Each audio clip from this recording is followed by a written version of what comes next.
From Milwaukee, the New York Mets are on the air. Meet the Mets. Meet the Mets. Let's ride up and reach the Mets. Bring your kitty, bring your wife. Guaranteed to have the time of your life. Because the Mets are really rocking the ball. Not those home runs over the wall. Inside, wherever side, everybody coming down to meet the NBCS Mets from New York.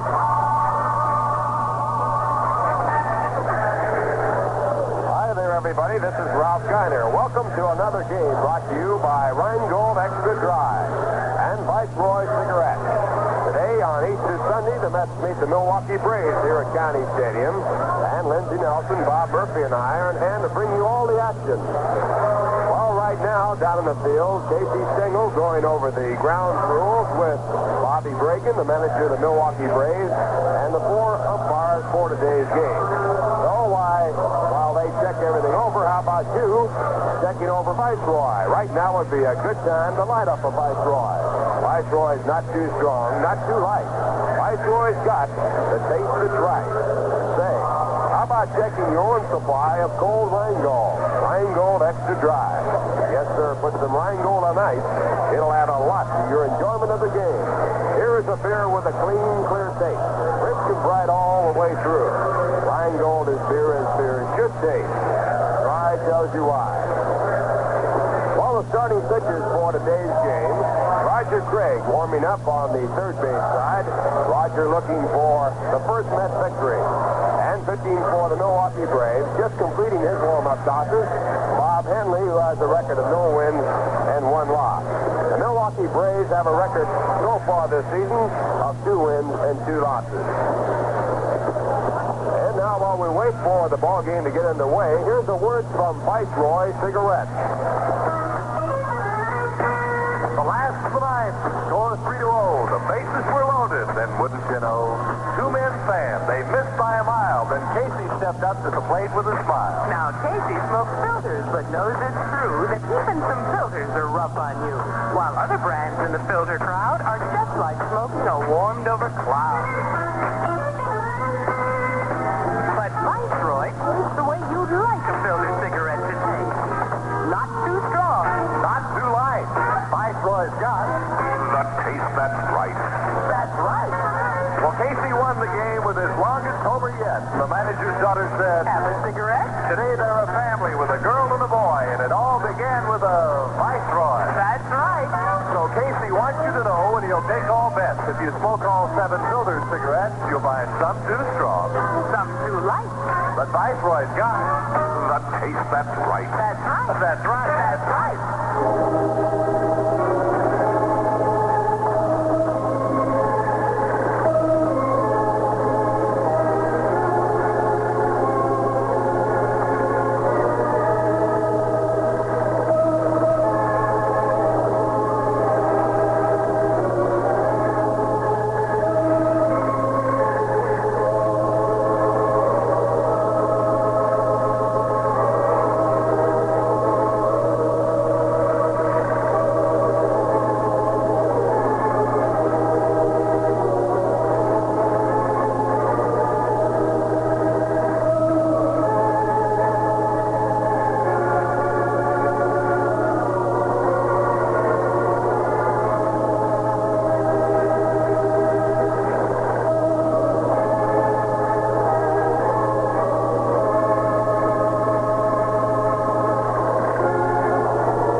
Here at County Stadium in Milwaukee, the ball game just about underway, and here are the starting lineups.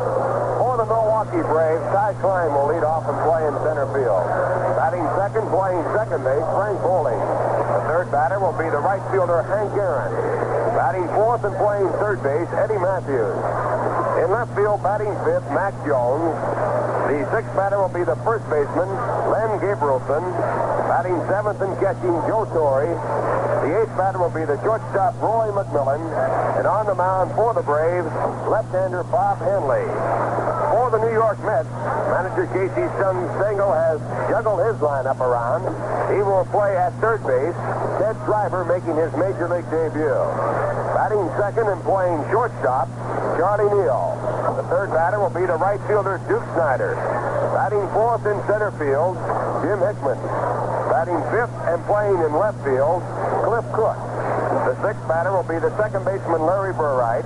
Batting seventh and catching, Norm Sherry. And in the eighth batting position at first base, Tim Hartner. On the mound for the Mets, batting ninth, it will be Roger Craig. It's a beautiful day for baseball. A temperature around 51 degrees. The wind blowing from the east 14 miles an hour.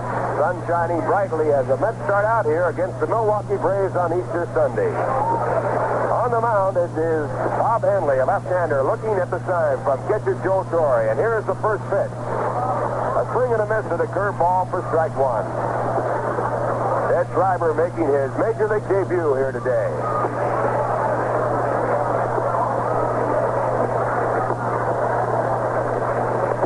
Now the left-hander into the windup and back to the plate. There's a pitch high inside for ball one. 1 ball and 1 strike. Schreiber was born in Brooklyn, New York in 1938. He's 5'11", weighs 175 pounds. Originally signed by the Boston Red Sox. Pitch back, a slider that's on there for strike two. 1 ball and 2 strikes. Last year, Schreiber hit 277 in 147 games with 5 home runs and 50 runs batted in while playing for Seattle in the Pacific Coast League. Now the left-hander to the right-handed batter. And the pitch is outside for ball 2. 2 balls and 2 strikes. The umpires in today's game, behind home plate, Frank Sikori. At first base, Bill Jakowski. At second base, Vinny Smith. And the third base umpire, Paul Pryor. 2 balls and 2 strikes. And the pitch back to Ted Schreiber. A bouncy ball hit down the third. Eddie Matthews takes it on the second hop. Goes across low. A real big stretch by Gabrielson. Out number 1. Ted Schreiber, in his first time at bat in the major leagues, goes down 5-3, and that brings up Charlie Neal. Charlie playing shortstop in today's game. For the Braves, it's Gabrielson at first base. At second base, Frank Bowling. At shortstop, Roy McMillan. And at third base, Eddie Matthews. Joe Torrey sending the sign out to Bob Henley. There's a swing and a miss at a fastball. Strike 1. In the outfield, Matt Jones in left. Ty Klein in center field, and Hank Aaron in right. Now Bob Henley into the windup and back to Charlie Neal. Curveball is low. 1 ball and 1 strike. Henley is 24 years of age. 1962 for the Braves. He won 11 and lost 13. He has a lifetime major league record of 16 wins and 21 losses. 2 of the 16 wins against the Mets last year. There's a pitch on the inside corner. Looked at, strike 2. 1 ball and 2 strikes to Charlie Neal.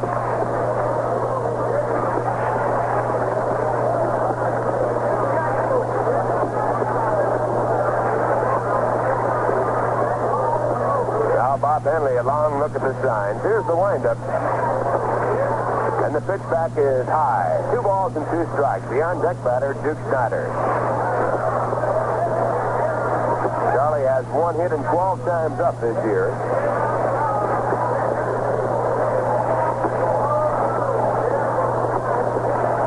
And now the 2-2 pitch.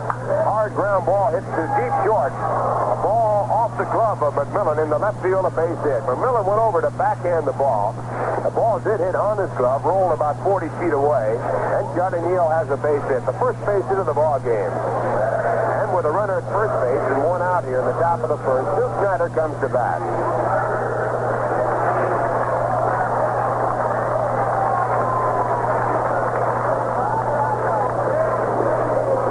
Duke has 2 hits and 14 times up for the Mets. Both the hits home runs. He has scored 2 of their 3 runs this year. Both home runs coming right here in this park. And the first pitch to Schneider is popped up into shallow center field. Ty Klein moves over to his left. He is under, and now he puts it away. So Duke goes down on one pitch. That makes out number 2, and Jim Hickman comes up. Jim has 1 for 3 in his brief appearance this year. The one hit a tremendous home run to left field yesterday against the teeth of a real strong wind. That's 3 base hits in this 1963 season. That could say 3 runs, all coming as a result of home runs. Now the first pitch to the right-hand batter. A let up that's over for strike 1. Jim Hickman playing in center field, batting with 2 men out here in the top of the first inning. Charlie Neal at first base, being held on by Len Gabrielson. Now the left-hander back to Jim, a slow curve in the dirt, dug out by Torrey. 1 ball and 1 strike.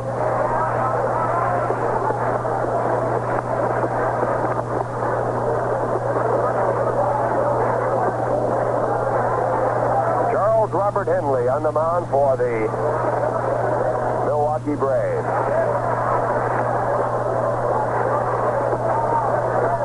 And now the left-hander back to Hickman, low and inside. And the count now moves along to 2 balls and 1 strike. Henley last year in 200 innings allowed only 188 hits. He struck out 112 men while walking only 59.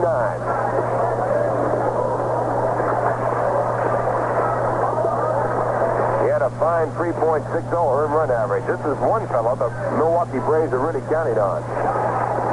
Now the 2-1 pitch. To let up a check in the swing. The ball dribbled out to first base. Gabrielson goes over, makes the play. At first base, unassisted to retire the side.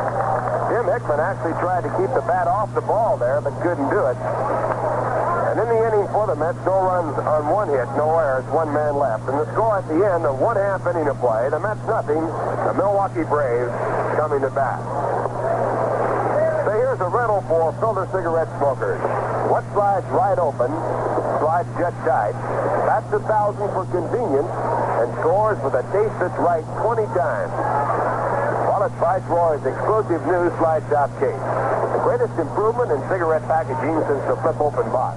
Crush-proof like a box, it slides right open, slides shut tight. Works so easy and with just 1 hand. Inside, Viceroy.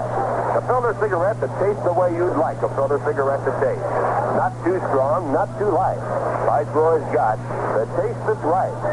Fans, if you smoke all 7 leading filter brands, you'll find some taste too strong, just like the unfiltered kind. And others taste too light.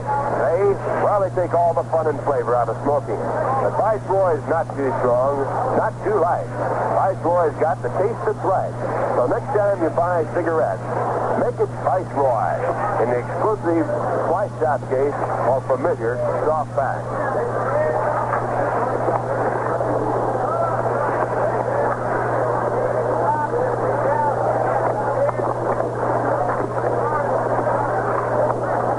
The bottom half of the first inning, the Mets out in the first with no score, and the Braves coming up for their first drive.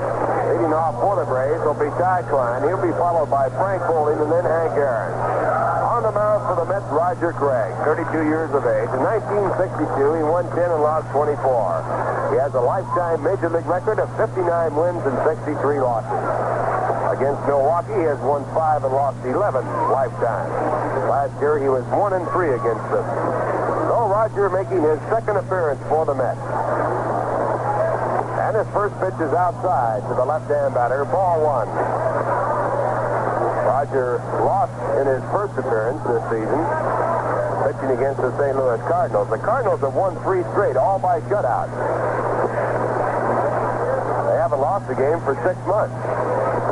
Here's the 1-0 pitch back, a hard smash foul. Strike 1. If you recall, the Cardinals finished last year by defeating the Brooklyn Dodgers or the Los Angeles Dodgers with 2 shutouts and knocking them out of a chance to win the National League pennant. And now with 3 going at the start of this year, they have had 5 shutouts in a row, extending over a period of about 6 months. Yesterday it was Kurt Simmons who pitched the shutout. 1 ball and 1 strike as Roger Craig works to Ty Klein. And the pitch is on the outside corner in the high strike zone for strike 2. For the Mets, it's Tim Harkness at first base. Larry Burright at second. Charlie Neal at short. And Ted Schreiber at third. In the outfield, Cliff Cook in left. Jim Hickman in center. And Duke Schneider in right field. And giving the signs, Norm Cherry. Here's the 1-2 pitch to the left-hand batter. A swing and a miss, he struck him out. So Roger Craig on the curveball gets his first man. The score 0-0 here in the bottom half of the first. And coming on the bat is Frank Bowling. Bowling had quite a day yesterday. He picked up 3 base hits, and all of them the kind you'd love to get. One was a top swinging bunt. The other was a check swing. The other, the shortest double we've seen this year. A bouncing ball that bounced away from the shortstop and rolled about 25 feet behind the shortstop's position. And the first pitch to the right-hand batter is inside for ball 1, a fastball. Bowling had 4 hits and 16 times up this year. All 4 hits against the Mets. Now Roger into the windup and back to the plate. And the next pitch is popped up in the air to shallow center field. Jim Hickman coming in. And he makes the catch for out number 2. So Roger now with 2 outs. And the batter coming on, Hank Aaron. Hank Aaron, number 44, batting from the right-hand side. Last year he had 45 home runs. So far this year he has 1. Hank has 4 hits and 15 times up.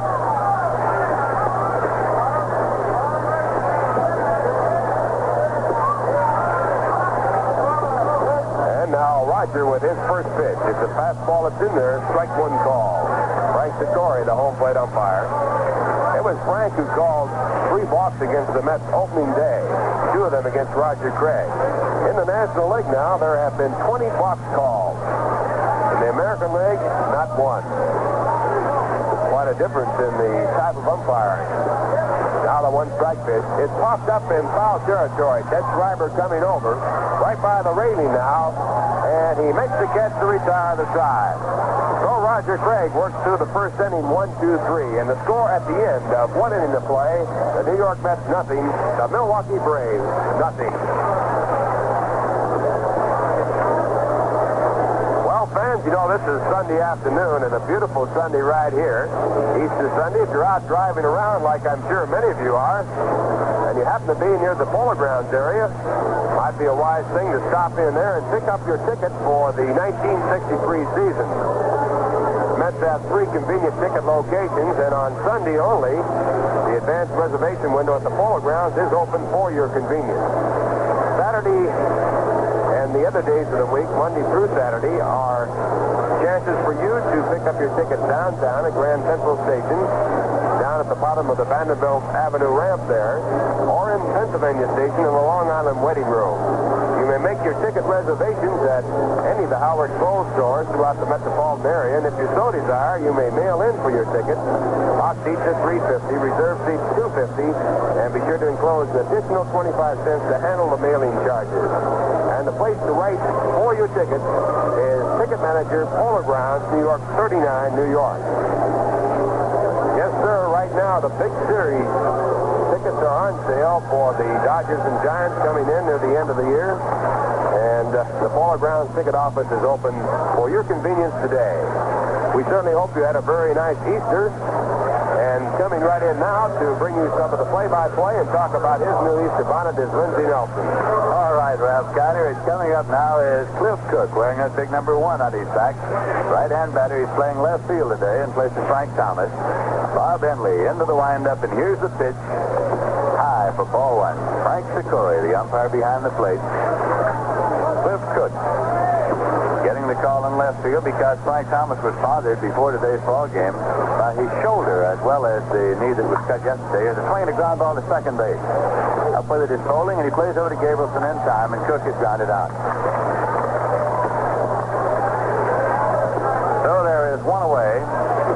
And coming up now is the Mets second baseman, Larry Burright. Burright is hitting .214 thus far this season.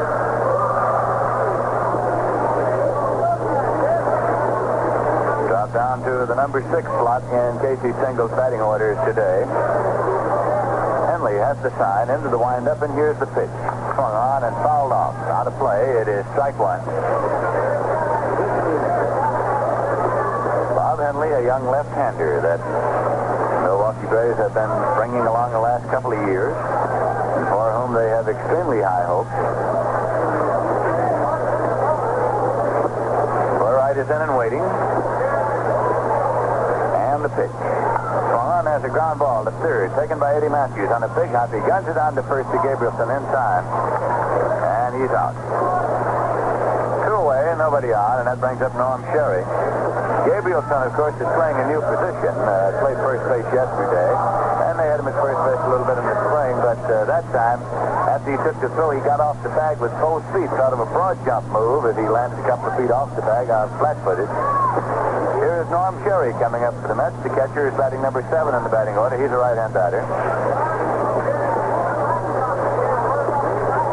2 men out, nobody on base. Pitch is spin in there for a call, strike one.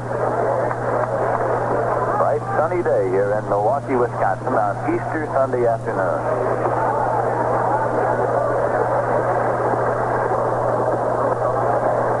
Sherry's waiting, and here's the pitch. Swung on and lined on the left field line, foul. It's out of play. 2-strike count now to Sherry. Norm's been up 3 times previously this season, has 1 hit, so his batting average is .333.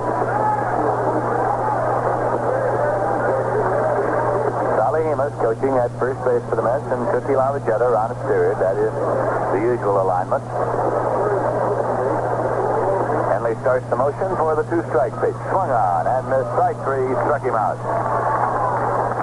So in the top half of the second, the Mets got no runs on no hits, no errors, and none left. At the end of an inning and a half, the score is the New York Mets nothing and the Milwaukee Braves nothing. And now a word from Viceroy Cigarettes. We're the Brothers Four with another story about old John Henry. When John Henry rested in the evening, he'd set him in an easy chair. Then he'd holler to his mammy, bring the Viceroys round with the taste that's right there. Yes, yes, a taste that's right there. Now John Henry knew his builder smoking, like he knew his railroad ties. He said some taste too strong and some too light, but Viceroy's just my size. Oh yeah, Viceroy's just my size. Now you know that Viceroy tastes the way you'd like a filtered cigarette to taste. Yes, they're not too strong and they're not too light. Viceroy's got the taste that's right. That's right. That's right, Viceroy. The Milwaukee Braves will be coming up here in the bottom half of the second inning, and they'll send up Eddie Matthews, Mac Jones, and Len Gabrielson. Matthews has been up 12 times, has 4 hits, hitting .333. And he's facing Roger Craig in his second start of the season for the New York Mets. As manager Casey Stengel decides to shake up his batting order and line up a little bit today, see if he can get that started with a little run production. Here's a pitch hit on away for ball. 1-0. Let's have an inner defensive. Tim Harkness at first, Larry Burright at second, Charlie Neal at shortstop, and Ted Schreiber at third. The pitch to Matthews. Oh, for a ball. He held up. It's 2-0. Started to swing and held it up. Mac Jones is kneeling on deck now for the Milwaukee Braves. Matthews with 399 career home runs. The next one, number 400. He does not have one yet this season. Pitch is swung on after ground ball to second base. Torrey takes it, plays on over to Harkness in time, and he's out. So there's one away, and Mac Jones is coming up. Mac Jones, playing left field, has excellent speed. Done it 14 times and has 2 hits. Batting average of 143. Throughout the spring, the Milwaukee Braves were working with Mac Jones in an attempt to cut down his strikeouts. Last year, he showed a great tendency to strike out. Swing on a ground ball. That is backhanded by Burright, knocked down, plays over to first, not in time. Jones beats it out. As Burright moves forward to his right, he knocks it down. It's a base hit. Then made the play over, but Mac Jones, with that fine speed we were talking about, beat it out for the first hit for the Milwaukee Braves off Roger Craig. So with a runner at first and one man out, Len Gabrielson is coming up now. He is the young fellow who yesterday got his first major league hit, and it was a 3-run homer that put the Braves out in front 4-0 for them to win yesterday. So manager Bobby Bragan, of course, had him right back in there at first base again this afternoon. Craig checks now. Jones leads and the pitch to Gabrielson is low and inside for ball one.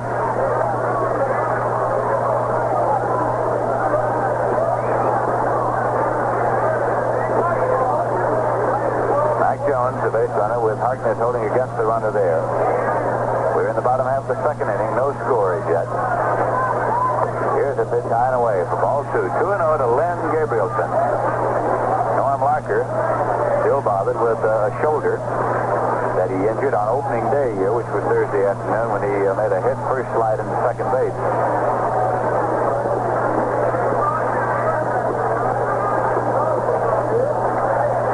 Throws over, not in time, as Mike Jones gets back safely.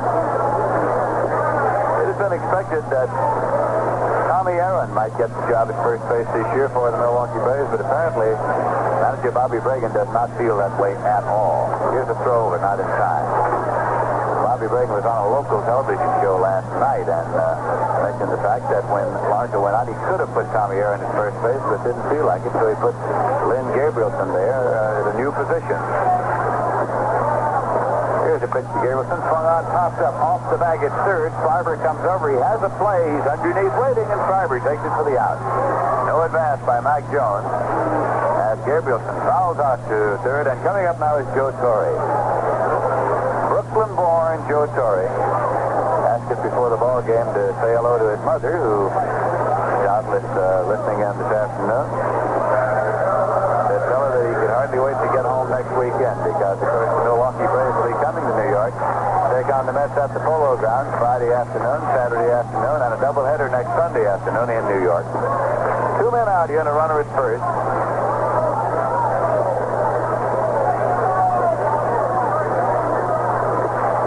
Here's the pitch. It's outside for a ball. Right now, why don't you light up a Viceroy? Find out what we mean when we say Viceroy's got the taste that's right.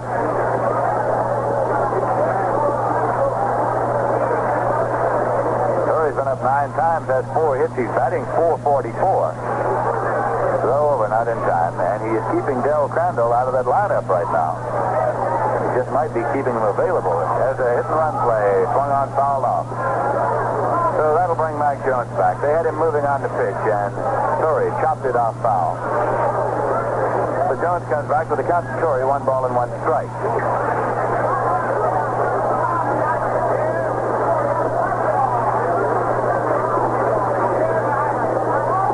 Joe Torrey in and waiting.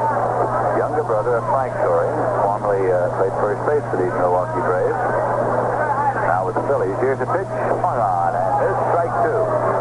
1-2. It's the Mets nothing and the Braves nothing in the bottom half of the second inning.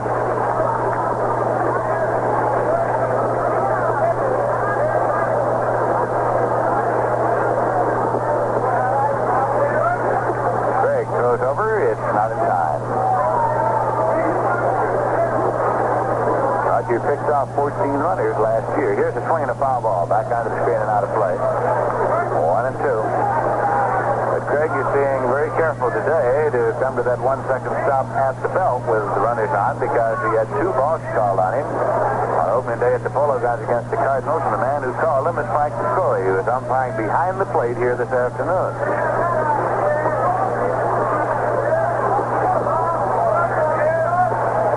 Now the pitch swung on as the ground ball fouled on the third base line, out of play.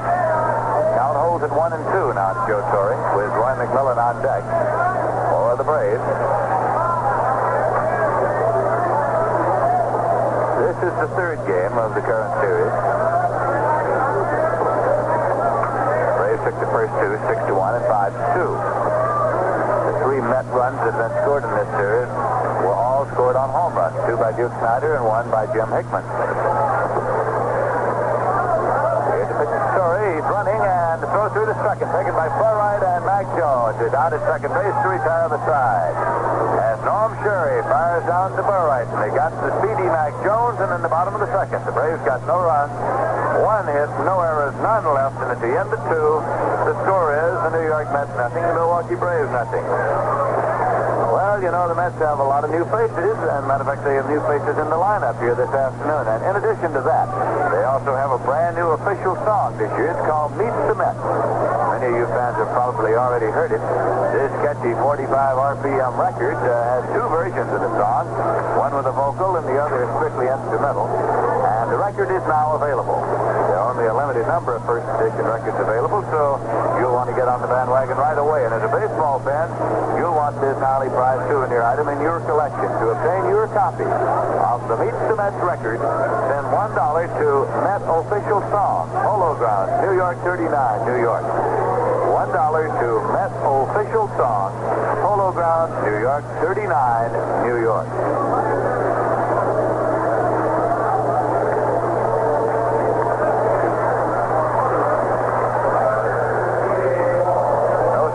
In this ball game, the New York Mets and the Milwaukee Braves. And we'll be going to the top half of the third inning, and Tim Harkness will be coming up for the New York Mets. Harkness has been up 8 times, has 1 hit thus far this season. He's batting number 8 in the batting order for the New York Mets this afternoon.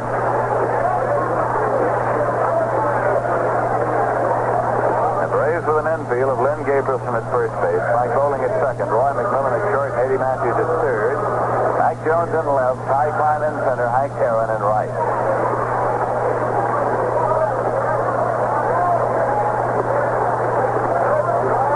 Henley now into the windup. Pitch is swung on. There's a high fly ball going foul down the right field line, chased over by Aaron, but this one is going in the stand and out of play. So it's a long strike to Tim Harkness here in the top half of the third inning.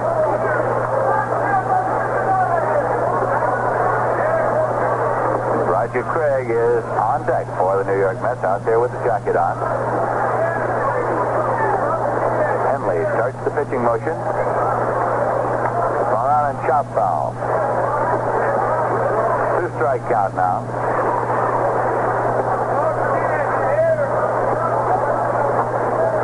Casey Stengel starting Harkness at first base this afternoon against left-hander Bob Henley. He said he wanted to find out whether or not Harkness could hit left-handers. He figured the best way to find out was stick him in there. Pitch is on away for a ball. It's 1-2.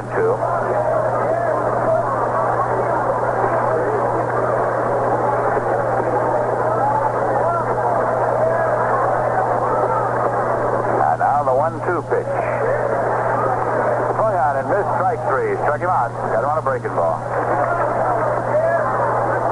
So there's 1 away, nobody on, and pitcher Roger Craig is coming up to the Mets. He's a right-hand batter. Coming up for his first time in this game. Craig has been up twice this season without a hit thus far.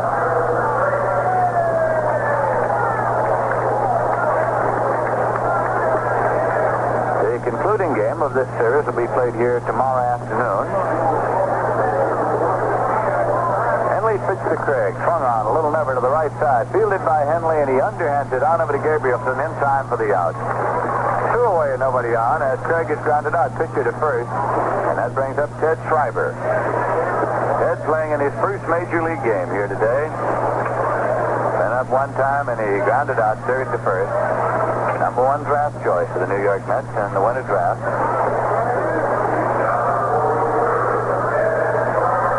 Seattle last year.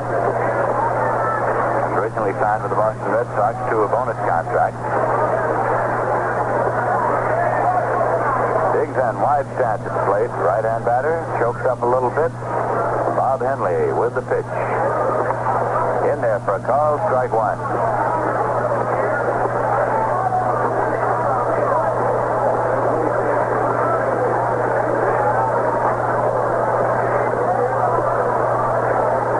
The pitch. And it's high for a ball. It's 1-1. the Mets nothing, and the Braves nothing. At County Stadium in Milwaukee. We'll be on the air tomorrow afternoon at 2:25 p.m. New York time. Radio only. Here's a swing and a foul ball up to the right side. Right now, in order to allow our stations to identify themselves, we pause now for station identification.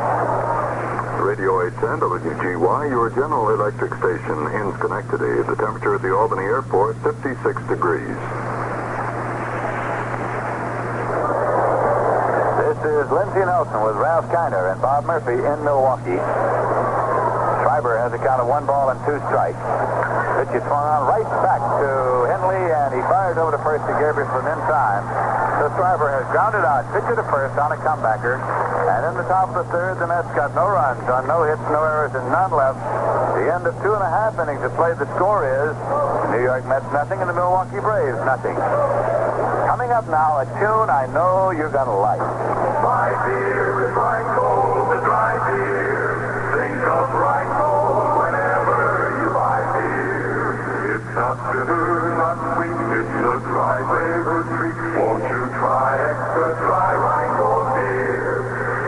Join in and treat yourself to the clean, sparkling taste of New York's favorite beer, Rheingold Extra Dry. Rheingold has a flavor all its own because it's brewed of only the choicest ingredients. Brewed the long, slow, costlier way for flavor that's brisk and bright and clean clear through. It's beer as beer should taste. My beer is Rheingold, the dry beer. Think of Rheingold whenever you buy beer. It's not bitter, not sweet, it's a dry flavored treat. Won't you try extra dry Rheingold beer?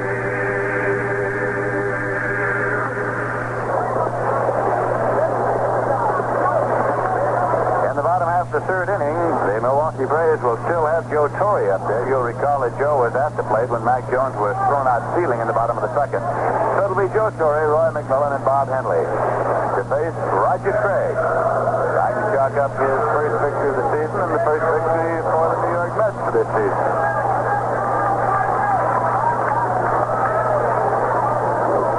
Dixie Walker coaching at first base, and JoJo White around at third for the Milwaukee Braves. He held up on the swing and takes it for a ball, and Norm Sherry is protesting to umpire Frank Secori behind the plate. It goes as ball 1 as Torrey started the swing and held up. We were talking to Coach Dixie Walker of the Braves before the ball game. Of course, for many years he was the People's Church in Brooklyn and has a lot of friends in the New York area. Pitches in there for a call strike. Says that he hasn't been back to Brooklyn in recent years. You know, he got quite a rude awakening when he was traded from Brooklyn to Pittsburgh, and all of a sudden all those friends of his in Brooklyn were with him in Pittsburgh, and he didn't know what was going on. There's a pitch outside for a ball. It's 2-1. This is a new experience to have somebody go boo to him, and he was shook. Well, I imagine he would be, because, he could have been the mayor of Brooklyn any time. Here's a 2-1 pitch to Joe Torrey. It's low for a ball. 3-1. Dixie said he's looking forward to coming back to the Polo Grounds next weekend with these Milwaukee Braves. Looking some of his people will be there. Here's a 3-1 pitch. Swung on and missed. It's a full count now. 3-2 to Torrey. We ought to get a carload of people from Pittsburgh to come up, too, so it'll be even. Yes, I guess that could happen.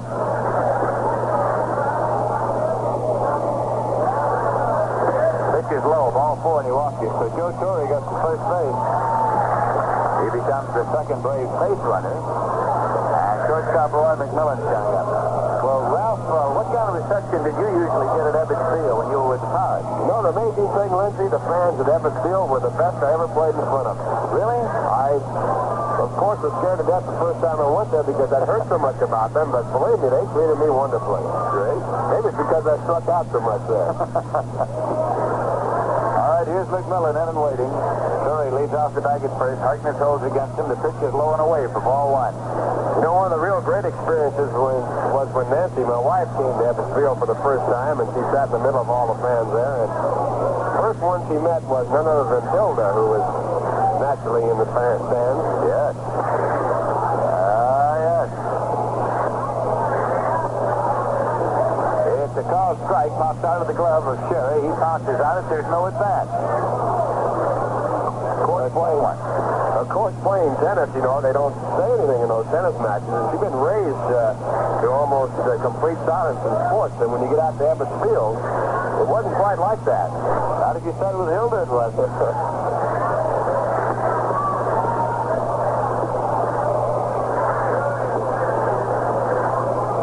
Gets throw over.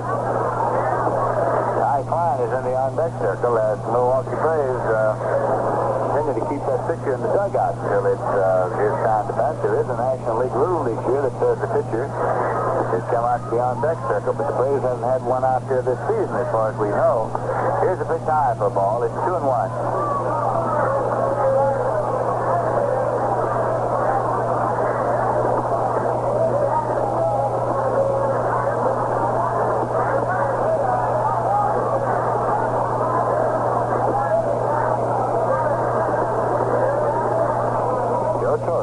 The bag at first.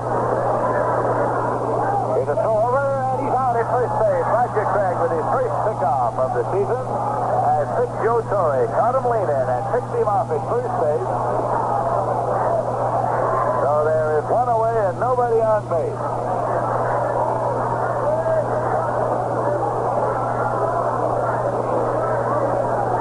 The count to McMillan is 2 balls and 1 strike. Checks with Frank Torrey to be sure that is the count. Because Roger's been concentrating a little bit on Torrey and just rid himself of that problem. Here's 2-1 pitch swung on. It's a ground ball to third. It's a foul ball. Fielded deep by Schreiber and thrown on to first, but a foul ball. There's umpire Paul Pryor. Fielded cleanly, and the long throw made perfectly over to Harkness by Schreiber, but it's a 2-2 count out of McMillan as he comes back to the plate. It's the Braves nothing and the Mets nothing. Bottom half of the third inning.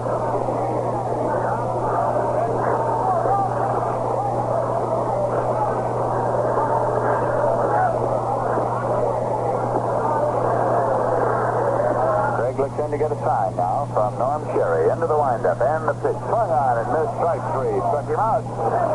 So that is the second strikeout of the day for Roger Craig. Bob Henley is coming up now. He's the pitcher coming out of the dugout.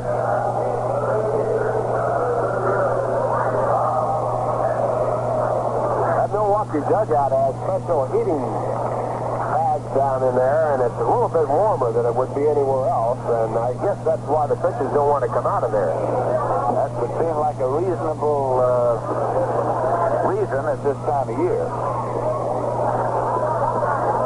Pitchers in there for a called strike.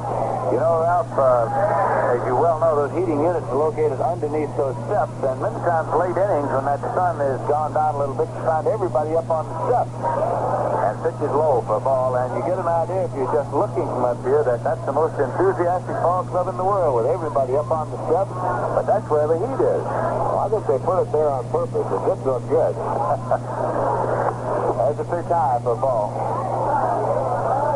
2-1 now to Henley.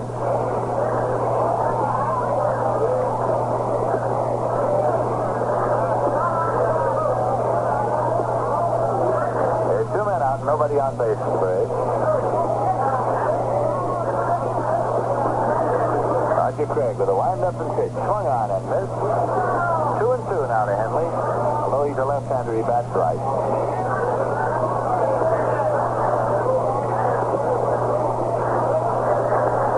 Once again, the pitch swung on. Little Never back to the mound. Taken by Craig. He plays over to Harkness in time, and the side is retired. So through 3 innings, Craig has faced 9 batters, and in the bottom of the third, the Braves got no runs on no hits, no errors, and none left. And at the end of 3, the score is the New York Mets nothing and the Milwaukee Braves nothing. We will be. Well, there'll be a lot of big events coming up at the Polo Grounds this season, and one of the biggest of the early season events will be Willie Mays Night at the Polo Grounds on the night of May 3rd. There's a committee in charge of arrangements headed by Toots Shore, and why not? Because Toots is one of the biggest of the Giant fans through the years, and he is the chairman of the committee making arrangements. How do you mean biggest? You mean in size or as a rooter? I'll tell you, that word covers everything. So, Willie Mays Night, May 3rd at the Polo Grounds will be observed. The San Francisco Giants on hand, of course, the defending National League champions, and they got off to a great start. Willie Mays hitting a homer for him yesterday to mark that victory over the Chicago Cubs, and so keep that in mind. May 3rd, the San Francisco Giants against the New York Mets at the Polo Grounds in New York. Right here, there is no score in this game as yet.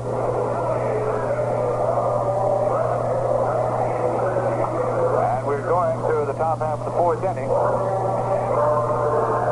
Bob Henley still warming up, and to check us out on scores of other games and then bring us up to date on the proceedings is Ralph Kiner. Through 5.5 innings at Cincinnati, Pittsburgh leads the Reds by a score of 1-0. Joey Jay going for Cincinnati and pitching for the Pittsburgh Pirates, Al McBean. The Cubs have a 1-0 lead after 2.5 against the Giants. Marichal pitching for the Giants, and going for the Cubs, Larry Jackson. No score on the Philadelphia St. Louis game through 4.5. It's Short and Brodeo pitching there. In the American League, the New York Yankees have a commanding lead over Baltimore, 5-0 after 3. Nerem now pitching for the Orioles. Williams going for the Yankees. Cleveland leads Detroit 2-0 through 5.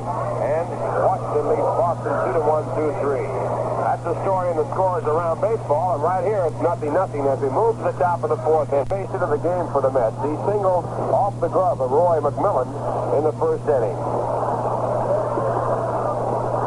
Now Bob Henley, a left-hander, back to the plate with a 1-0 pitch. There's a ground ball right back to the mound. Henley knocks it down, picks it up, throws him out. And there's a base hit taken away from Johnny Neal. That ball was a smash, but Henley got in front of it, knocked the ball right down below him. He had time to pick it up and throw out Johnny Neal for out number 1. And with 1 out, the batter will be Duke Schneider. Duke flat out to center field his first time up.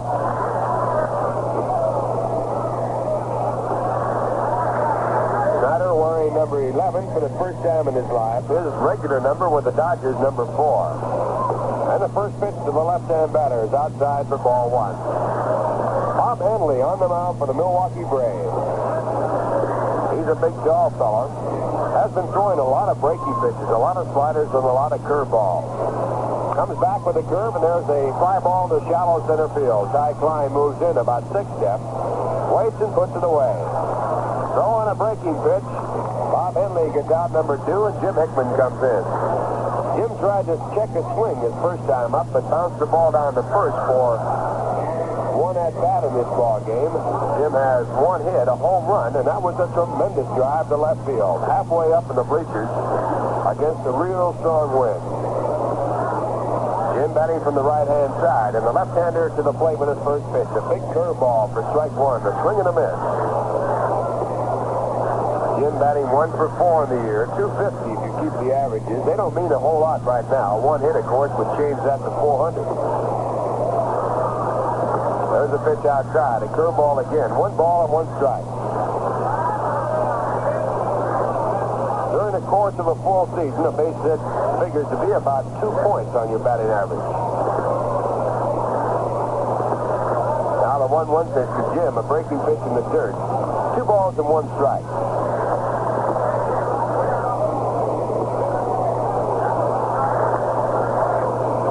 Jim Hickman with 2 men out, no score in the top of the 4th inning.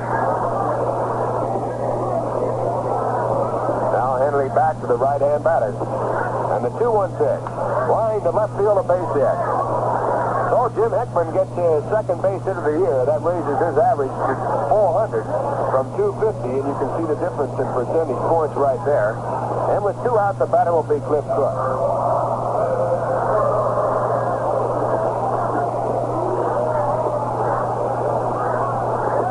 Second hit of the game off Bob Henley. No score. And now Cliff Cook, who bounced to second, steps in. And there's the throw to first base. Jim Hickman back ahead of the throw in time. Cliff has one hit and 6 times up this year. And the pitch to the plate is high. A slider for ball 1. 1 ball and no strikes. Frank Thomas, as Lindsey Nelson tells you, injured yesterday when he made a great shoestring catch on Hank Aaron in left field. Now the left-hander back to the plate. And there's a bouncing ball down towards third, but foul. Ball going on through down the left field line. Just missing being fair. Eddie Matthews, the third baseman, came over to backhand it, couldn't get his glove on the ball. So the can now 1 ball and 1 strike. Mets only had 3 hits yesterday against Lou Burdett, but they hit the ball hard on many occasions. Rod Cannell lined one right back to the mound and was robbed of a base hit. Cranepool was robbed of a base hit in left field when Mac Jones made a good play. Now throw to first base. Hickman back ahead of the tag by Lynn Gabrielson. No score game. 2 men out. Top of the 4th inning. Here's Henley now back on top and back to the plate. And the curveball's hit off the end of the bat. A high jump by the first baseman. He hauls it down. So Lynn Gabrielson, who's 6'5", used all of that and as much as he could get in a big jump to take a base hit away from Cliff Cook. And that retires the side. In the inning, no runs on 1 hit, no errors, 1 man left. And the score at the end, a 3 1/2 innings of play. The New York Mets nothing, the Milwaukee Braves nothing. Say if you like music, I think you'll love this. For the prescribed taste of Rheingold is what good food deserves. It goes with chips, potato chips, and even with hors d'oeuvres. Oh, it's sure to please when served with seasoned flavor, twist and bright. A sparkling glass of Rheingold beer enlivens up each bite. Although it's fine or when you dine and drink new food and plate. A glorious glass of Rheingold, it's beer and beer to taste. Rheingold Extra Dry is brewed of the choicest ingredients, the long, slow, costlier way, for flavor that's brisk and bright and clean clear through. It's beer as beer should taste. Dry tells you why. My beer is Rheingold, the dry beer. Think of Rheingold whenever you buy beer. It's not bitter, not sweet, it's the dry flavor treat. Won't you try extra dry Rheingold beer?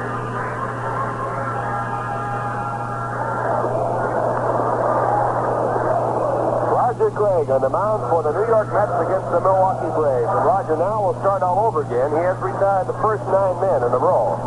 He has given up 1 base hit. That was to Mac Jones, an infield hit off the glove of Larry Burright.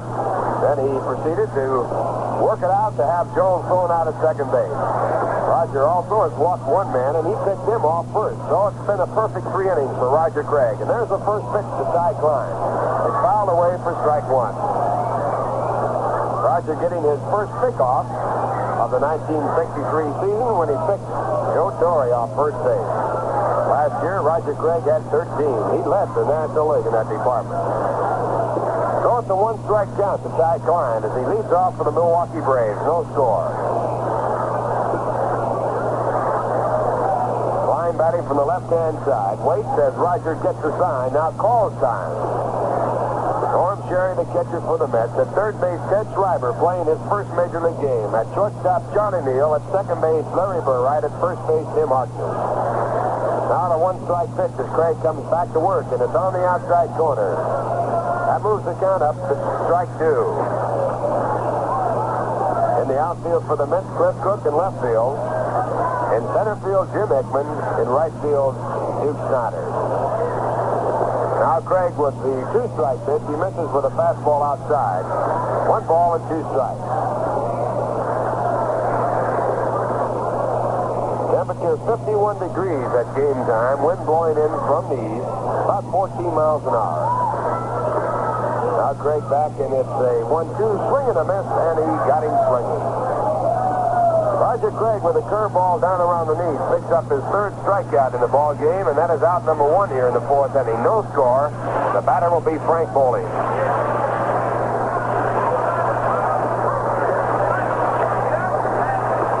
That's the second time that Ty Klein has struck out against Roger Craig, both times on curveballs. Frank Bowling in the batter's box. He flied to center field his first time up. He has 4 hits and 17 times up. And the first pitch to Bowling, the curveball over for strike 1. Roger Craig today in his second start is much sharper with his control. In his opening start against St. Louis, he was very wild, missing with a large majority of his pitches. There's that curve again. Strike 2, a swing and a miss. Roger is not fast. His control is big as asset. Now the windup and the 2-strike pitch to Bowling. And it's inside, moves him away, spins him away, ball 1. Bowling batting from the right-hand side. Bowling has 4 hits, all against the Mets this year. Pitch back, a curve just missing outside. Good pitch by Roger Craig. 2 balls and 2 strikes.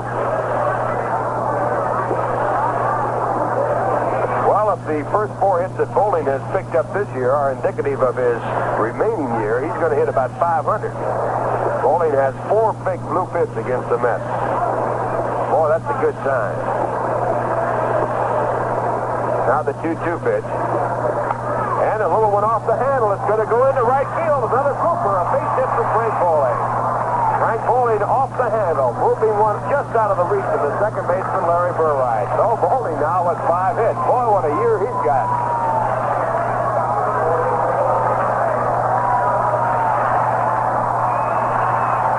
That is the second hit given up by Roger Craig. The hits are all even now. 2 apiece. No score. The batter's Hank Aaron. Hank's fouled out his first time up.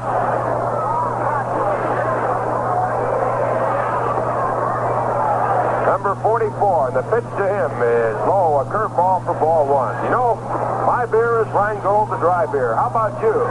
Now would be a good time to open up or order up a Rheingold Extra Dry. Yes, sir. Real good time. Beautiful day right here in Milwaukee for the Easter Parade.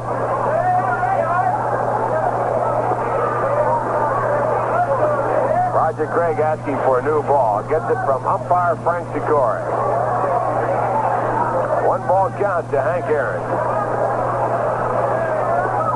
Aaron 4 hits and 16 times up. And the pitch back, a curve inside, ball 2. 2 balls and no strikes.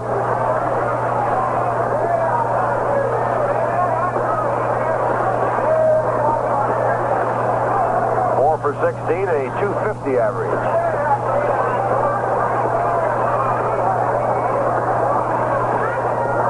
Aaron is tied for the club RBI leadership with Gabrielson with 3. There's a quick throw to first, but Frank Bowling only about a step away. It's going to be harder for Roger Craig to pick men off because no one gets too far off right now. There's a pitch high for ball 3, a fastball just above the strike zone. 3 balls and no strikes to Hank Aaron. The on-deck batter, Eddie Matthews. Well, the Milwaukee Braves missing the big bat of Joe Adcock now. They only have 2 big ones in the lineup. Hank Aaron and Eddie Matthews. There's a curve. It's over at the knees for strike 1. So Roger Craig in the 3-0 pitch comes back with a curve. And he picks up the first strike, running the count to 3 balls and 1 strike. 1 out, a runner at first base. No score in the ball game. Bowling with a short lead is chased back by Roger Craig as he goes over to Tim Harkner. Again, the short leg. This time, quick throw. Again, Bowling back ahead of the tag. Bowling only has about a 4-step lead. Now it's about 3. There it goes to 4. Time called.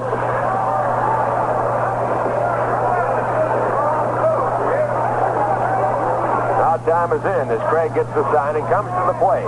And he misses on the 3-1 pitch for ball 4.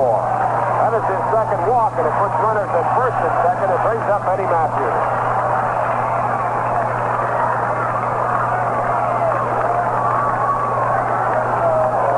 Matthews bounced to second base his first time up. He has 4 hits and 13 times up this year. Eddie batting from the left-hand side.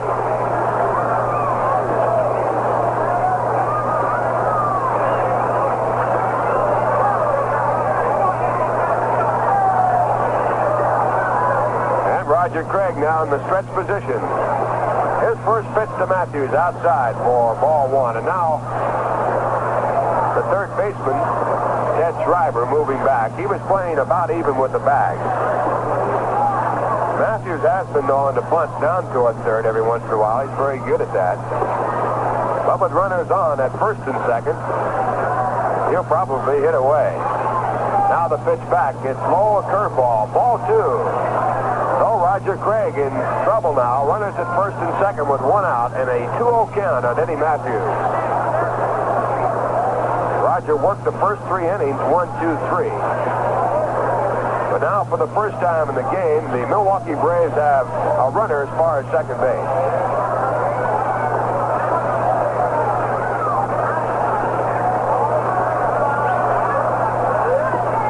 Rogers shaking off the first sign from Norm Sherry.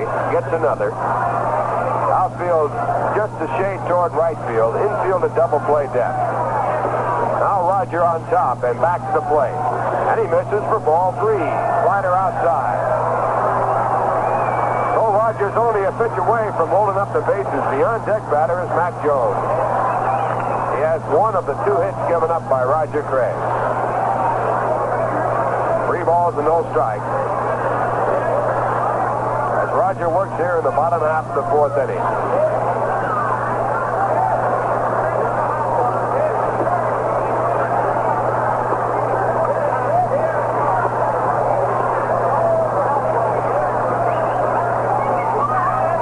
Craig again shaking off the first sign, takes the second, now set, looks at second, goes to first base, a play on there, but in ahead of the throw was Hank Aaron. Tim Harkness coming in from behind the runner at first base, about 6 or 7 steps. Now again, it's Craig on top and back to the plate, and there's the slider over the knees for strike 1. That's Craig's first strike as he works to Eddie Matthews. It's 3-1.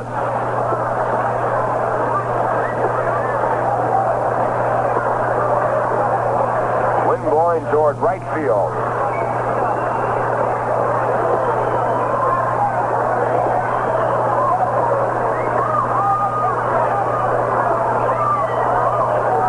Pitch back to Matthews, and it's full foul. So the count fills out at 3 balls and 2 strikes.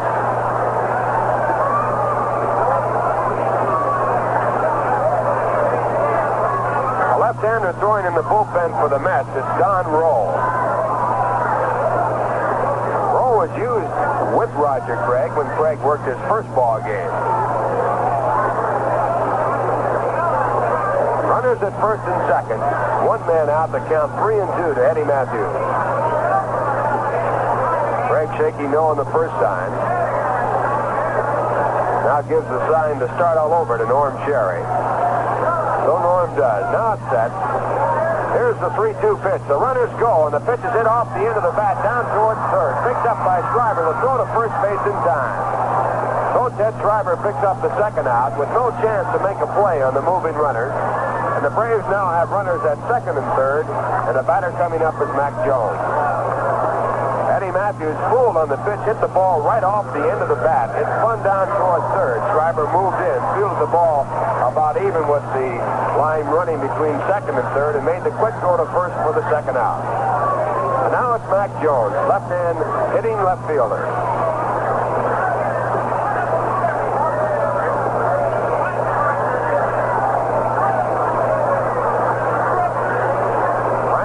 Is on at third base. Hank Aaron at second.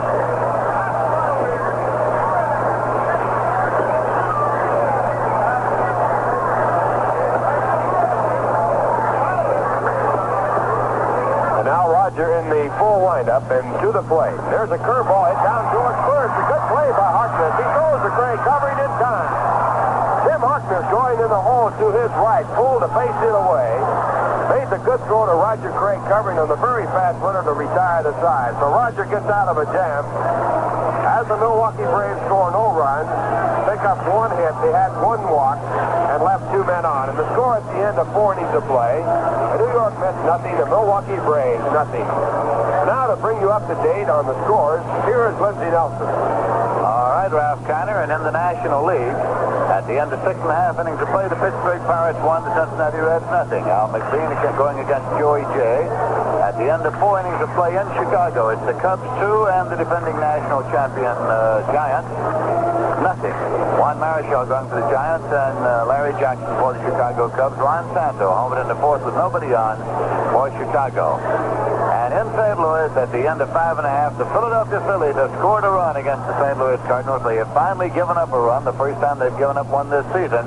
It is the Phils 1, St. Louis Cardinals nothing at the end of 5.5. Chris Short against Ernie Broglio. That's the first game of a scheduled doubleheader, and the Dodgers are playing in Houston.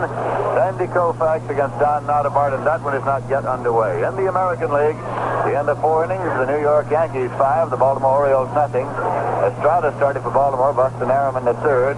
Dan Williams going for the Yanks. At the end of 6, Cleveland Indians 3, the Detroit Tigers nothing. Bunting for Detroit. Grant started for Cleveland and was injured. Walker in the 5th. Vic DiVello hit a homer in the 5th with 1 man on for the Cleveland Indians. The end of 3 innings of play, the Washington Senators 2, the Boston Red Sox 1. Gary Stevenson started for Boston. Hal Kolstad in the 3rd inning. Benny Daniels started for Washington. Carl Bolden in the 4th inning. Carl Tillman over in the 3rd with nobody on. At the end of 1 inning, the Minnesota Twins 2, the Kansas City A's nothing. Pasquale against McGee. Allison over in the 1st with 1 on. The White Sox and the Angels rained out. Coming up now is Larry Furright. Henley's pitch is in there for a called strike. Nothing in 1 to count to Furright. Coming up here in the top half of the 5th inning, he's been up 1 time and he grounded out 3rd to 1st. Again, Henley, the left-hander, with the motion. It's bunted back toward the mound. Taken by Henley, and he plays on over to 1st in time. There's 1 away, and right now, in order to allow our stations to identify themselves, we pause now for station identification. WGY in Schenectady, the present temperature 57 degrees, the humidity 8%.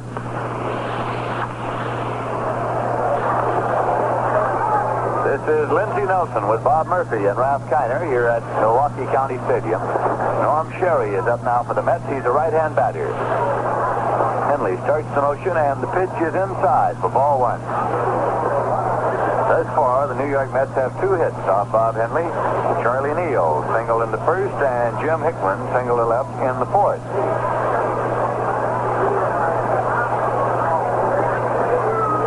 Sherry waits. And misses. 1-1 to count.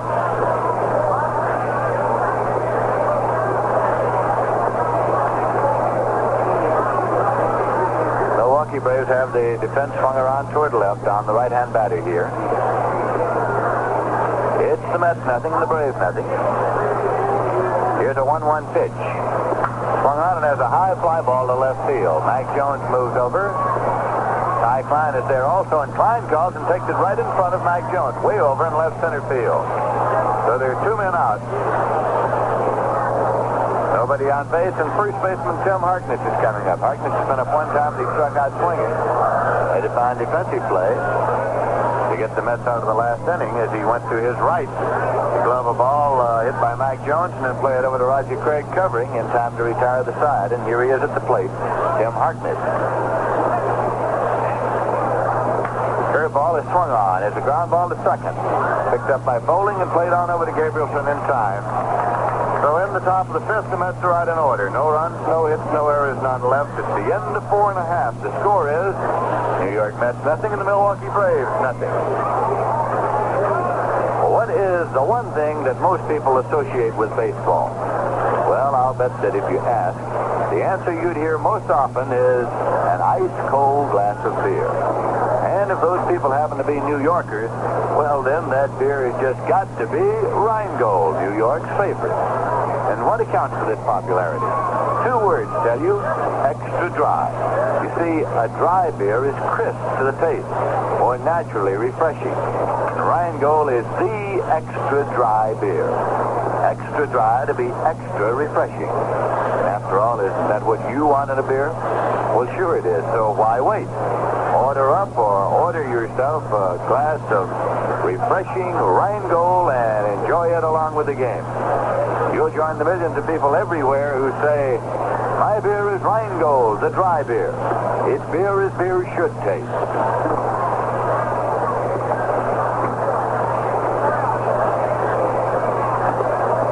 the bottom of the fifth, the Milwaukee Braves will send up Len Gabrielson, Joe Torrey, and Roy McMillan. Tomorrow afternoon, it will be Al Jackson pitching for the New York Mets as they close out the series here. Immediately after tomorrow's game, the Mets will be flying on to Cincinnati, and they'll take on the Cincinnati Reds on Tuesday night and Wednesday night. We'll be bringing you both of those on radio and television from Cincinnati. Thursday is an off day for the Mets, and then they open up at the Polo Grounds in New York. Friday afternoon against the Milwaukee Braves. Saturday afternoon will be Ladies' Day, and Sunday afternoon, a week from today, a doubleheader between the Mets and the Braves at the Polo Grounds. Gabrielson, left-hand batter's in. He's been up one time, hopped out, fouled out to third base. Has a pitch in there for a called strike to Gabrielson. He was the hero of yesterday's 5-2 Brave victory over the Mets when he hit a 3-run homer, his first time up, his first major league hit. Craig's pitch is low for ball. It's 1-1.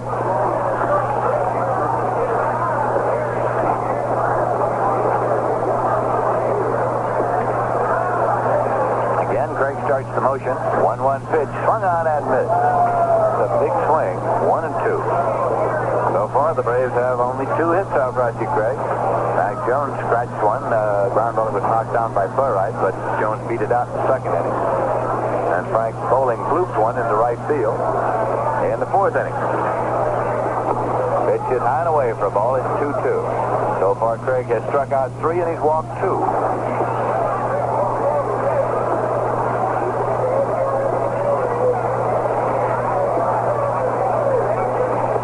Here's a 2-2 pitch. And it is low for ball. Out full at 3-2. Gabrielson leaning way over to start the swing, but held up. So it is a full count now to the rookie first baseman.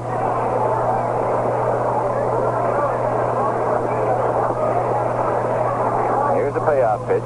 Swung on and missed. Strike 3. Struck him out. That is strikeout number 4 for Roger Craig this afternoon. And with one away and nobody on base, Joe Torrey is coming up. He has been up one time and he walked, and then he was picked off by Roger Craig.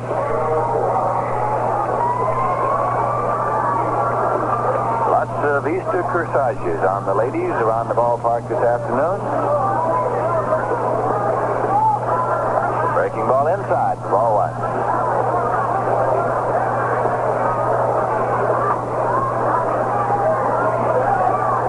Nothing and the Braves nothing. Pitch is low and away for a ball. 2-0 now to Joe Torrey.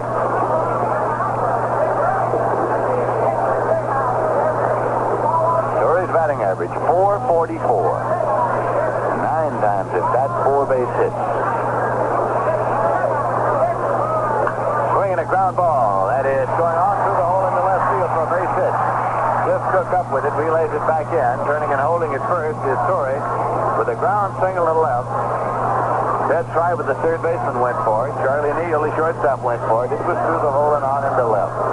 So with one man out, Roy McMillan comes up now. He's been up one time, and McMillan struck out swinging. That hit was the third for the Braves off Roger Craig.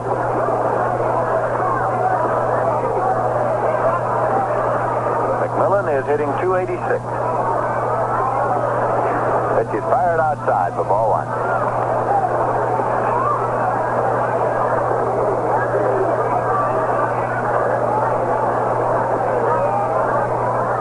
Jojo White running through the signs down at third. He is Bobby Reagan's third base coach.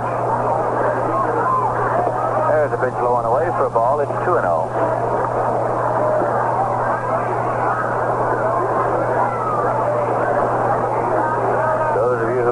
For the 1957 and 58 World Series, I remember that there used to be a patch of woods straight away in center field. Perini's Woods, they called it. But the trees died, and so they built a bleacher area out there that is unoccupied except for football games. Pitch is in there for a called strike. It's 2-1.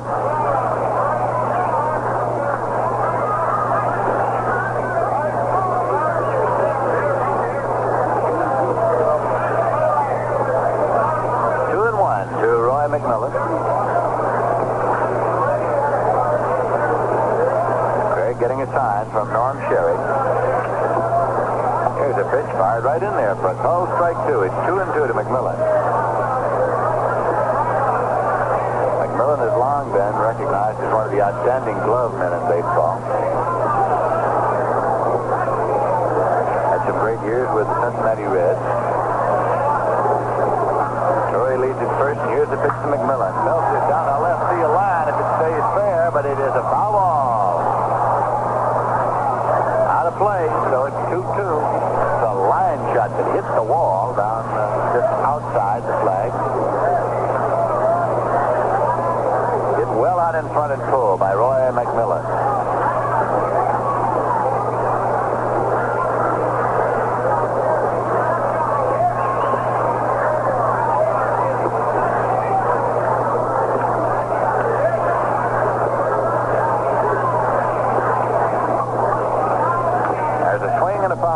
The end of the bat, and the count holds at 2-2.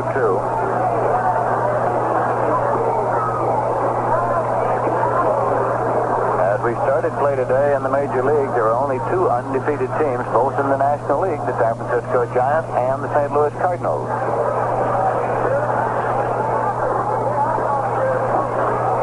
Dodgers defeated the Houston Colt 45 3-1 last night, in case you missed that one.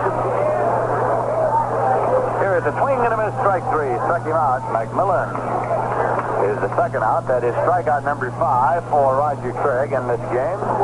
And brings up pitcher Bob Henley, who comes out of the dugout right now. Comes on up past Ty Klein, who's in the on-deck circle. Henley takes his time coming out.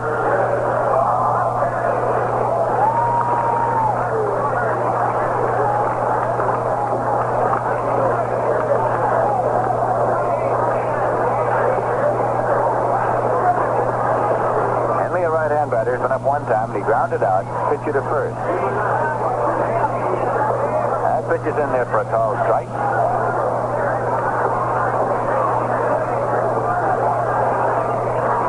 And that's nothing, and the Braves nothing. With the Braves batting in the bottom of the fifth. Here's a swing and a miss, strike two. Charlie Neal out there shortstop this afternoon for the New York Mets. As Al Moran was taken out of the lineup for the first time since the start of the season. So Charlie was moved over from his third base position where he had been. That pitch is low and away for a ball. It's 1-2. 2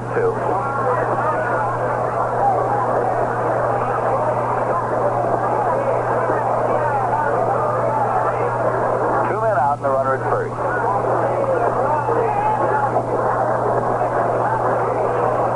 Torrey takes his lead, and here's the pitch. Swung on, and it's a ground ball backhanded by Neal. It's short. He plays the far right for the fourth, and he's out. Beautiful backhand stab by Charlie Neal at shortstop to get the fourth on Joe Torrey, as that one went 6-4 if you're scoring. And in the bottom half of the fifth, the Braves got no runs on one hit, no errors, and one left. At the end of 5 full innings of play, the score is the New York Mets nothing, the Milwaukee Braves nothing.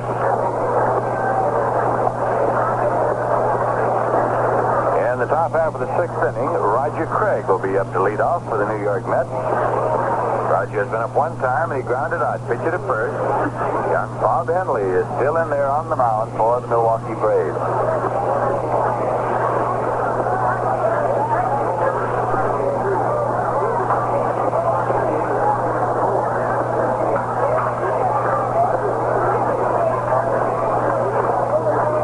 Craig steps into the batter's box.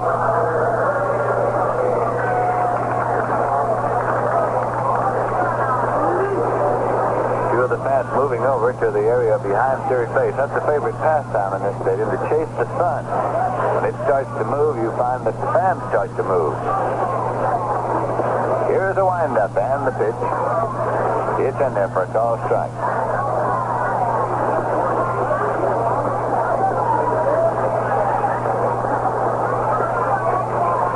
Henley again getting a sign. And the pitch is low for a ball. 1-1.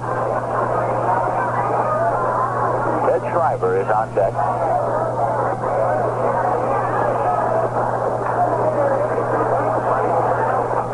Henley getting a sign from Joe Torrey. The 1-1 pitch. Fired inside. 2-1.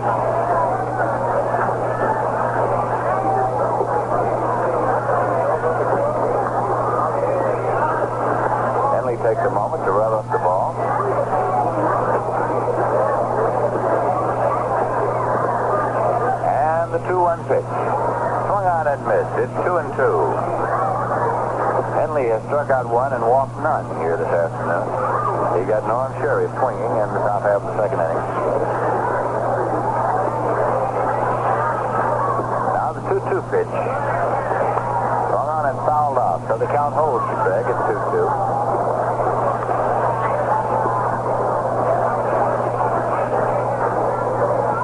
We'll be on the air tomorrow afternoon at 2:25 p.m. New York time.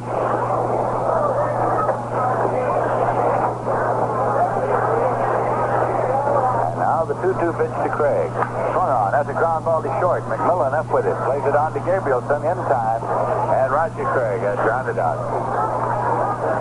Hits the ball well, but Roy McMillan moves swiftly to his left and scoops it up. There's one away. Ted Schreiber coming up, still looking for his first major league hit. Grounded out third to first, grounded out pitcher to first.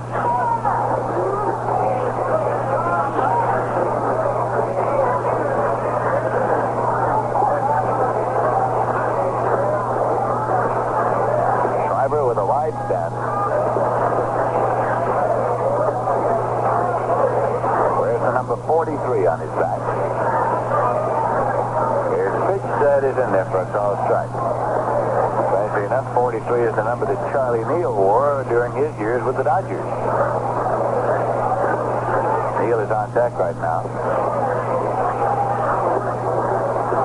That's a breaking ball low. It's 1-1 to Ted Schreiber.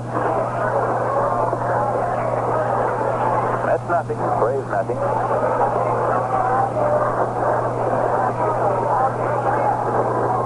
Henley getting a sign.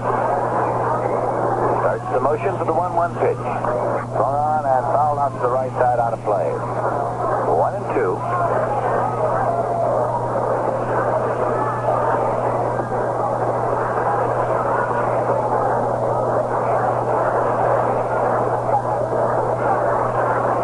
A complex of expressways have been constructed in the vicinity of the ballpark since the heyday of the Milwaukee Ball Club, 57, 58, 59. Cut considerably into the parking area. Here's a swing and a miss, strike three. Schreiber is out swinging. That is strikeout number 2 for Bob Henley. There's 2 men out, nobody on base, and Charlie Neal is coming up. 1 for 2 this afternoon.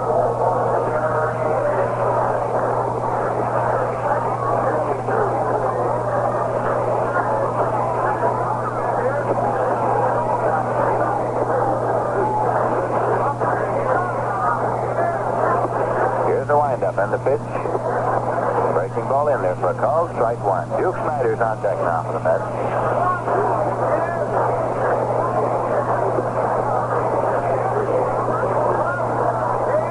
Again the pitch. Fired tight. It's 1-1.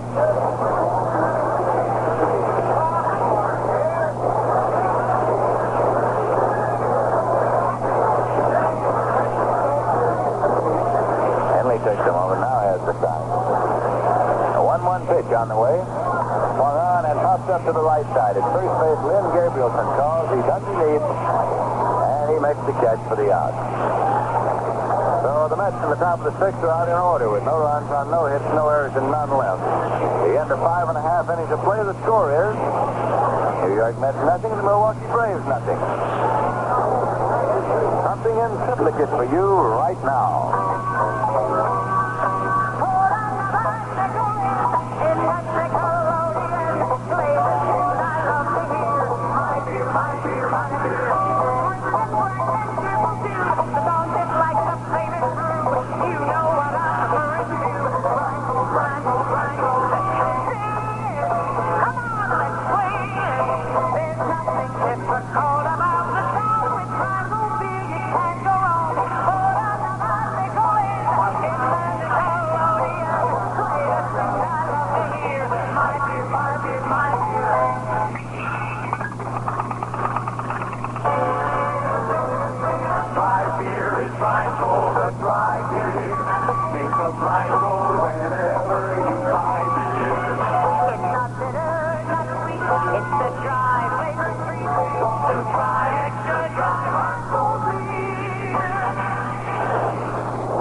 now to the bottom half of the sixth, and the top of the batting order is up for the Milwaukee Braves. Ty Klein. He's been up twice, and Roger Craig struck him out swinging both times.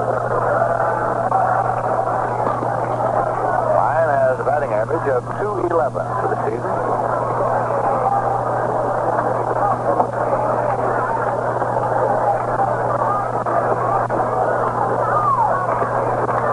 Craig with the windup and pitch. In there for a called strike to Ty Klein. The Milwaukee Braves have had a problem in center field. At any time that Bill Bruton has not been around in the last 6 or 7 years. There were times when Bruton was injured and Henry Aaron was moved over to center field. Henry was never very happy in that position. Pitch is low for a ball. It's 1-1. Bobby Bragan had a lot to say about that when he took over the ball club. He said he intended to play Aaron in right field because he didn't see why you should have an unhappy center fielder when you could have the best right fielder in baseball, he thought. As a pitch high and away, it's 2-1.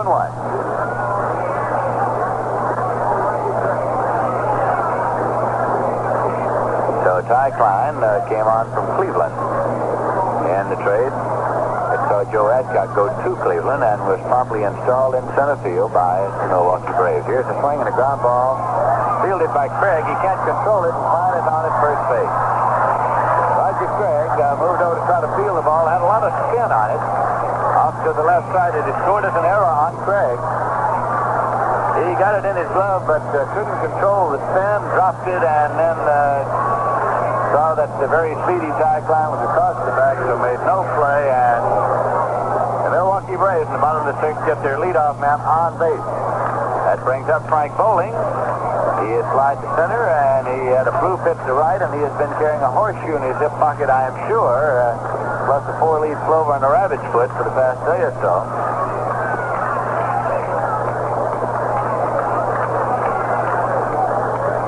Ball is bunted foul as Bobby Bragan puts the sacrifice on that time.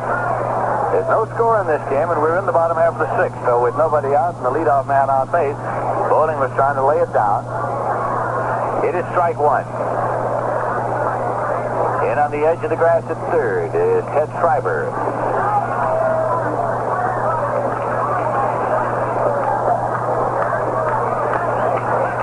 Bowling waits as Craig gets a sign. Klein leads out the bag at first, a throw over, and he's back safely. Tim Harkness is the first baseman there.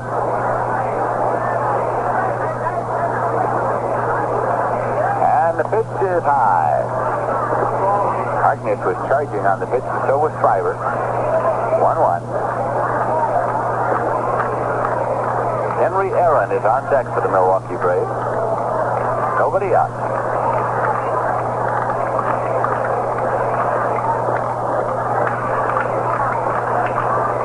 Bowling stepped out for a moment, and now he comes back in. Milwaukee Braves wearing uniforms this year with the names lettered on the back of the shirt. Here's a pitch. Swung on. Ground ball to third. Taken by Schreiber. Placed to Neal at second. He's out there. Throw to first. He's out there. A double play as Bowling bluffed the bunt, took the full swing, sent a smash to third. Taken by Schreiber. He whipped it to second where the play was made by the shortstop, Charlie Neal, who was moving across. He tagged the bag through onto Harkness in plenty of time to get Bowling. 2 away and nobody on base. So how about pouring yourself a tall glass of Rheingold Extra Dry? You know, Rheingold is beer as beer should taste, and Dry tells you why. So enjoy a friendly glass of Rheingold Extra Dry along with the game. Henry Aaron at the plate. There's a swing and a ground ball going through the hole in the left field for a base hit. Up with it is Cook. Relays it in. Holding at first is Aaron with a ground single to left.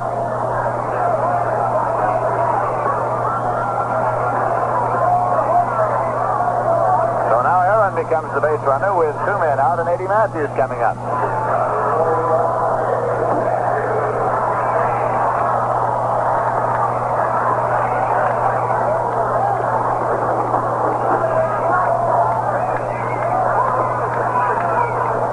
Matthews has been up twice and he grounded out both times. Swinging a ground ball going through the hole into right field for a base hit. Aaron round second, heads for third. Play made on him as he slides into third base safely. Matty came up with the ball relayed it in. Runners hold at first and third. And Mac Jones is coming up. Roger Craig has come on over to back up. the possible play at third, so now he starts back towards the mound leisurely.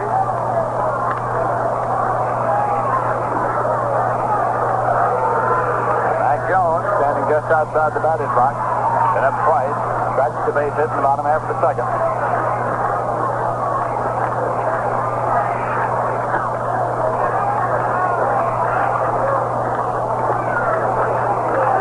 It's the Mets nothing, the Braves nothing.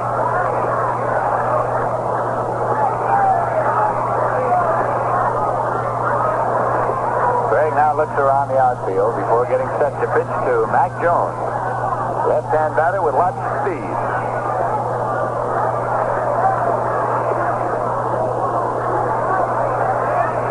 Braves now have a total of 5 hits off Craig.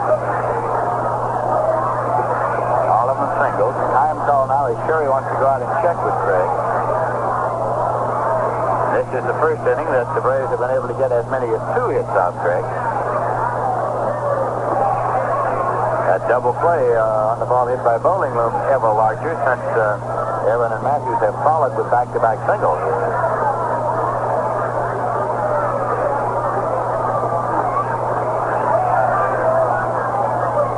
Runners lead first and third. The pitch to Mac Jones. Swung on it.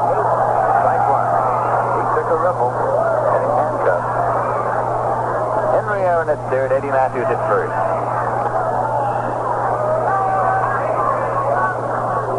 Bobby Bragan, managing the Braves, has Aaron batting ahead of Eddie Matthews. Most of Bragan's predecessors managing the Braves did it the other way around. Matter of fact, Fred Haney batted Eddie Matthews in the number 2 slot in the batting order. There's a swing and a ground ball to the right side, taken by Burright. He plays on over to Harkness in time to retire the side. So in the bottom of the 6th, the Milwaukee Braves got no run on 2 hits. There was 1 error and 2 men left. And at the end of 6 full innings of play, the score is the New York Mets nothing and the Milwaukee Braves nothing. Coming in here now to bring you up to date on all the proceedings, Bob Murphy. Thank you very kindly, Lindsey Nelson. You know, Dodgers will be coming into New York for their first series, a 2-game series, and the first 2 night games of the home season for the New York Mets on the nights of April 29th and April 30th. The final 2 nights of the month of April, the Dodgers will be coming in. Don Drysdale off to a fast start. Big Don has already won 2 and lost none. Sandy Koufax trying for his second win in today's ball game. Tommy Davis, the mercury-footed Maury Wills, who right now has been sidelined. Bill Skowron, Ron Fairley, Willie Davis, massive Frank Howard, who many of the ball players think is the man to beat for the home run championship this year, will all be in on April 29th and April 30th for their first visit of the new season. Right here, let's pause for station identification. WGY Schenectady. Temperature is 57 degrees with the humidity at 8%. Bob Murphy with Lindsey Nelson and Ralph Kiner. We go now to the top of the 7th inning with the New York Mets coming up. Bob Murphy with Lindsey Nelson and Ralph Kiner. We go now to the top of the 7th inning with the New York Mets coming up against Bob Henley in a brilliant pitching duel between Bob Henley, the 23-year-old southpaw, and veteran right-hander Roger Craig. Pitch thrown to the Duke, and he barely gets a piece of this one. A foul ball off, no play.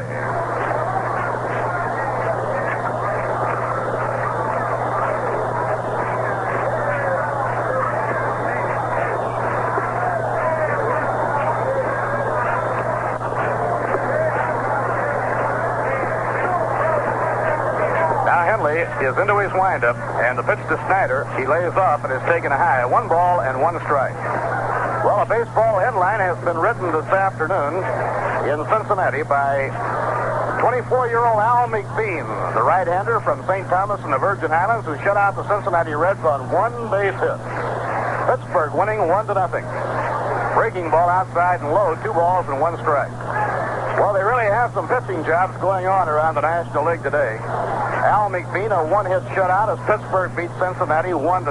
Joey J, the loser. The Cubs lead the Giants 2-0 at the end of 6, behind Larry Jackson. The Phillies lead the Cardinals 1-0 at the end of 7, short against Brolio. Breaking ball, the tie, 3-1 now to Duke Schneider. that speech about the one-hitter, we'll have to backtrack. A correction has just come in on our ticker that says Cincinnati no runs and 10 hits. That makes it a little bit different, doesn't it? Now the 3-1 delivery by Bob Henley. Outside and low, it's ball 4, and Schneider walks leading off the 7th inning. There's the first walk given up by Bob Henley. The Mets have their leadoff man on base, Duke Schneider, and it brings up Jim Hickman. Al McBean came into his own as a star right-hander for Danny Murtaugh last year when he won 15 ball games, lost 10, and had an earned run mark of 3.6. Now Cookie Lavagetto is calling Jim Hickman down for a get-together. With Schneider on first base and nobody out, top of the 7th inning.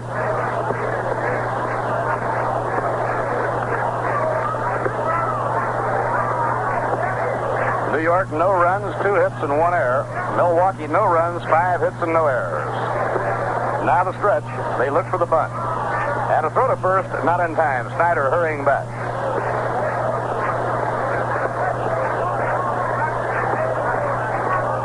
Now lefty Bob Henley up in pitching position, delivers. Henley fires it in there for a call strike. Hickman bluffed but didn't offer to bunt it.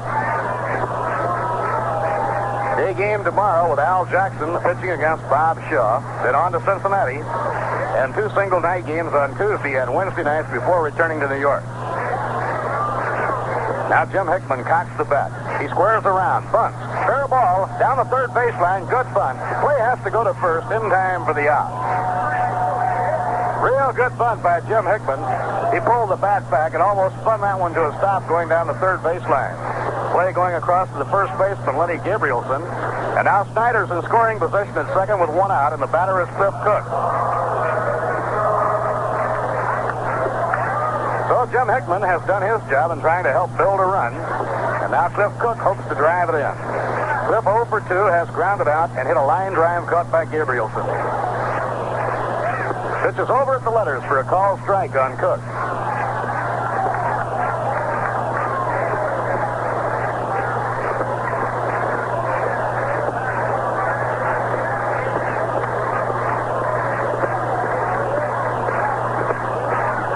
Now Bob Henley makes the stop. Down comes his pitch to Cook. A swing at a curve and a miss. Strike 2. Larry Burright is the on-deck batter, and then Norm Sherry.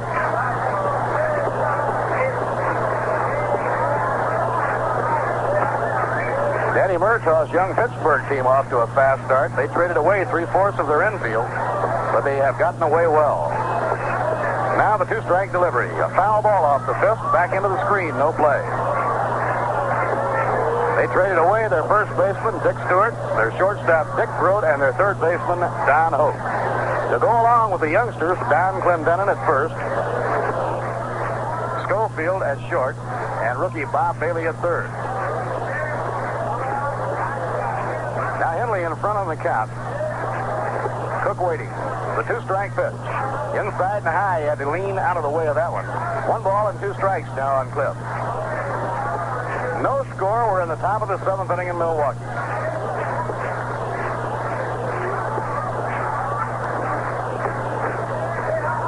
Now Henley off the stretch. Here's the pitch on the way. A curve swung and missed. He struck him out. Now it'll be up to Larry Burright to try and get that tie-breaking run home. Bob Henley now has struck out 4 in the game, walked 1, allowed no runs, and given up just 2 hits.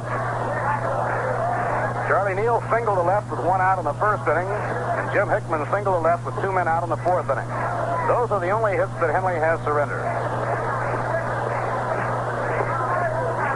Larry Burright has been thrown out third to first, tried to bunt his way on and was thrown out. Here's the pitch on the way. A line drive hit hard towards center field, running for it is Klein. He makes the catch on the run.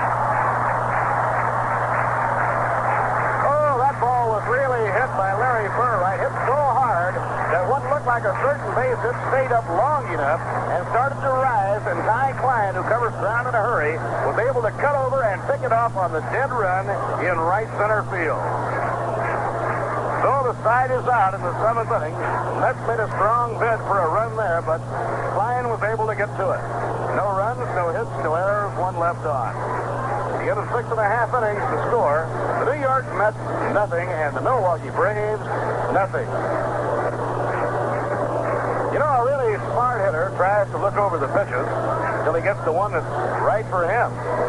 Same thing goes for filter cigarette smokers. Look them all over and you'll hit on Viceroy. Because Viceroy tastes the way you'd like a filter cigarette to taste.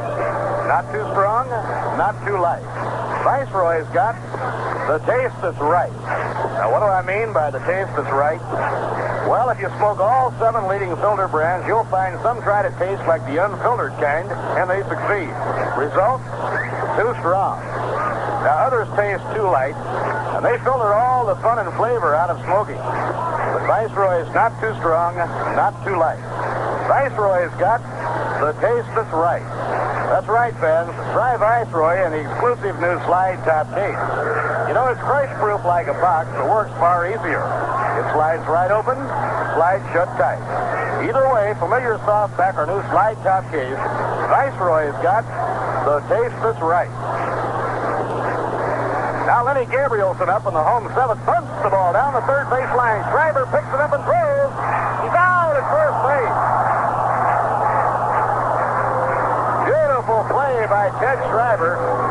Throws post play at first base, and Harkness stretched out to meet the throw, and that stretch by Harkness just made the play work. Gabrielson trying to bunny his way on in this 0-0 ball game in the home 7th inning. He's a left-hand hitter, and he bunted it down the third base line, and Schreiber couldn't waste a moment. That play at first was closer than last year's best. One away and nobody on. The hitter now is Joe Torrey.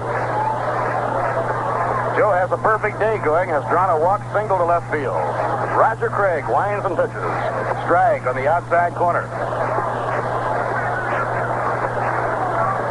We've had some fine fielding in this pitching duel. One away, nobody on. Bottom half of the 7th inning. A little bit off the outside corner. 1 ball, 1 strike now to Joe Torrey.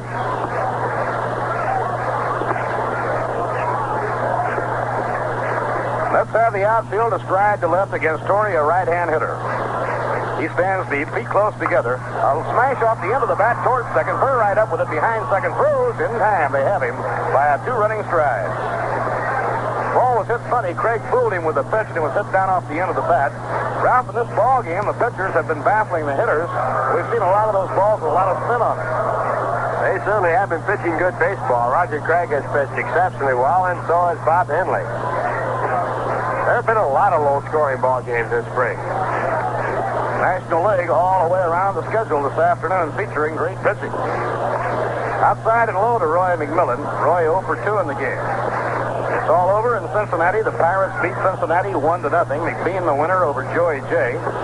Larry Jackson has the slugging Giants shut out for 7 innings. That's no easy trick. Breaking ball over for a call strike. 1 ball and 1 strike. Chris Short has the Cardinals shut out for 7 innings, and that's a tough batting order to shut out. Phillies leading 3-0 at the end of 7.5. Grounder hit down to third. In comes Schreiber. Plays it even with the bag. Now the peg. The side is out. A strong inning for Roger Craig. No runs, no hits, no errors, none left on. Now 7 innings complete. And the score here at County Stadium in Milwaukee, the New York Mets, nothing. And the Milwaukee Braves, nothing. In the game today at Wrigley Field in Chicago, Juan Marichal was the starter for the Giants. May have left the game for a hitter, and right-hander Jack Fisher, acquired from the Orioles during the inter-league trading period, is now on in relief. Larry Jackson pitching for the Chicago Cubs. You know, it seems like only yesterday that it was 1951 and a young Willie Mays came up from Minneapolis to join Leo DeRocher and the New York Giants in the Polo Grounds. Off to a slow start, worried about whether he was going to hit or not. The same Willie, 11 years later, added to his laurels last year when he led the major leagues in hitting with 49 home runs. And it'll be Willie's night in the Polo Grounds on Friday night, May 3rd. Toots Shore serving as chairman of the committee as they map the plans to make it a big one, as New York turns out to honor one of its greatest athletes, Willie Mays. Pittsburgh beat Cincinnati 1-0. McBean the winner over Jay. Cardinals hitting in the last of the 8th, trailing Chris Short and the Phil 3-0. That's the first game of 2. The Dodgers lead Houston 1-0 at the end of 2 Koufax against Don Notabart. In the American League, the Yankees lead the Orioles 5-1 after 5 1/2. Stan Williams pitching for New York. Dave McNally is the 4th earner used by Billy Hitchcock. Cleveland 6, Detroit 0 as they go to the 9th inning. Jerry Walker replaced Mudcat Grant in the 5th. At the end of 5 1/2, Washington 6, the Red Sox 5 in a slugfest. Minnesota 3, Kansas City 0 at the end of 3, Pasquale against McGee.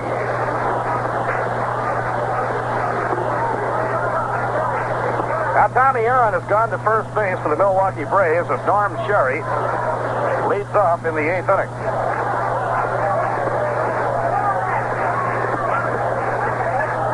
Milwaukee Braves consider Tommy Aaron to be just about as good as you can find defensively around first base. Of course, the New York Mets know that anytime Gil Hodges can take the field, they have the best.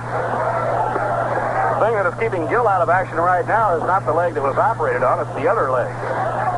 It started to swell up a little bit when he took a couple of lengthy drills fielding ground balls. Now Norm Sherry is up top of the 8th inning. Swing and a miss, strike 1. A good fastball by Bob Henley.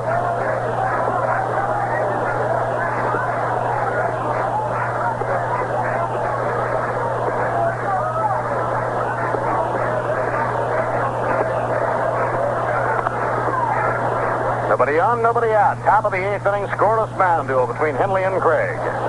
Norm Sherry waiting. Hits the curve foul coming straight back, and the count strike 2. Tim Harkness is on deck, and then Roger Craig.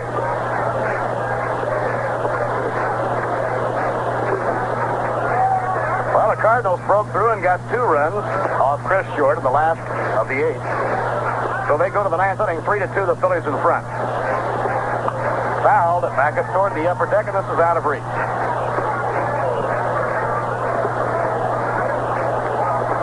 Breeze has picked up and is now blowing diagonally from left across toward right. Makes it a tough route for the ball to travel when hit into that wind going toward left field. Jim Hickman hit a ball right into that wind and drove it through for a home run yesterday. Ground ball hit the shortstop. Roy McMillan is up with it. And he pegs to Tommy Aaron in time, and Sherry is out. 1 away in the 8th inning. Ralph, we're going to have to take a walk around our chair or something to pick up some runs. Well, the Mets had a great chance in the last inning, but Ty Klein, who was purchased for that one reason, made a great stop, made a great catch in center field to Rob Burright of a sure base hit, if not a double. 1 away and nobody on. Left-hander against left-hander now. Harkness facing Henley. And he pops the ball up in foul territory back toward the dugout. Here comes Joe Torrey hoping for a play. It may go out of reach. And it's out of reach into the field box.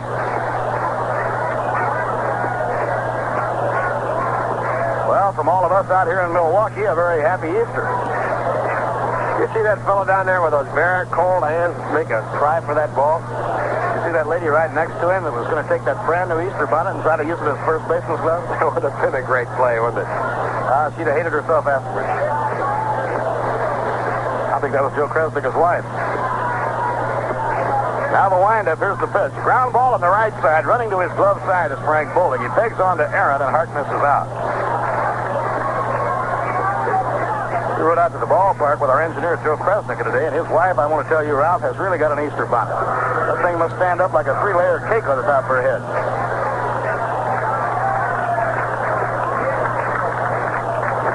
Outs and nobody on. The hand now is for Roger Craig as he comes up against Henley in the 8th inning. And he pops it up on the right side of the diamond. On the skin of the infield path, Frank Bowling calling. He has it. And young Bob Henley breezes through the 8th inning, and the Mets failing to get the ball out of the infield. No runs, no hits, no errors, and none left on. So at the end of 7 1/2 innings, the score remains the Mets nothing and the Braves nothing. Well, if you've ever been frustrated and wanted to be an umpire, here's your chance. Picture this Rheingold riddle. Runners on first and second with 1 out. You got it? All right. Now the batter left a high fly toward short, and the umpire correctly calls infield fly. But the ball coming down strikes the front runner standing a few feet off second. Now, how would you rule? Is the runner out? Is the batter out? Well, the answer to this one is that it's a double play. Both the batter and the base runner are out. If the runner had been standing on second, he would have been safe. How'd you do? Well, you can ponder that ruling over a glass or two of refreshing Rheingold. You know, Rheingold just naturally goes with baseball. Goes with all good times because Rheingold has a taste all its own. It's beer as beer should taste, and dry tells you why. It tells you that Rheingold is brewed the long, slow, costlier way for a taste that's brisk and bright and clean, clear through. Enjoy it now along with the game.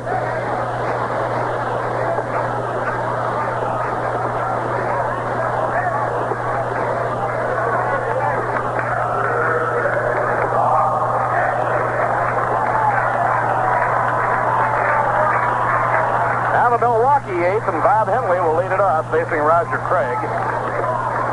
He hit the ball hard his last time up, and Charlie Neal made quite a play to retire the side by flipping the ball to second for a force play. Ground smashed to short. Charlie Neal's up with it. He pegs on to Harkness, one away in the home eighth inning. Henley jumping right on that first pitch. Well, it's all over in Cleveland. A shutout for the combined work of Mudcat Grant and Jerry Walker. Mudcat was hit by a batted ball and had to leave the game in the fifth inning. And Jerry Walker, who came to Cleveland in a swap for Chuck Kasijan, then took over and hurled shutout ball the rest of the way. Cleveland, 6 runs, 12 hits, no errors. Detroit, no runs, 7 hits, and no errors. Jerry Walker, the winner, and Jim Bunning was the loser. Rookie Vic Danilio hit a 2-run homer in the fifth. Outside to Ty Klein, 1 ball and no strikes. This little Danilio played at Jacksonville in the International League last season, was a tremendous hitter. Swing and a miss by Ty Klein. 1 ball, 1 strike. He's about the size of Albie Thurston.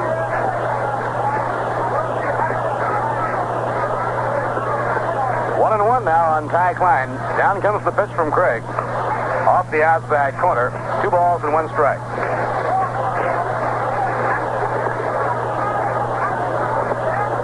Frank Bowling is the on-deck hitter, a 0-0 ball game, last half of the 8th inning.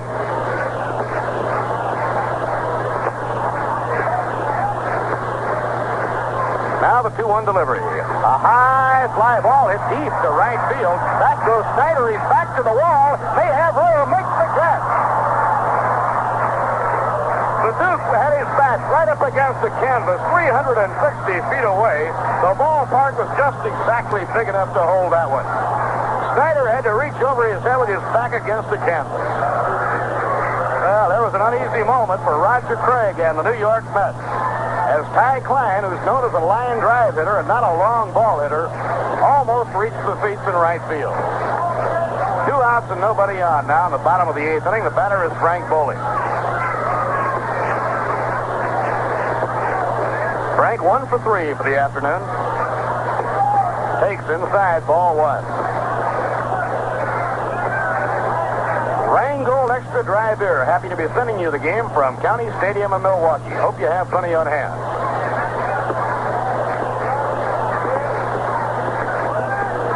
Outside and low in the count now, 2-0.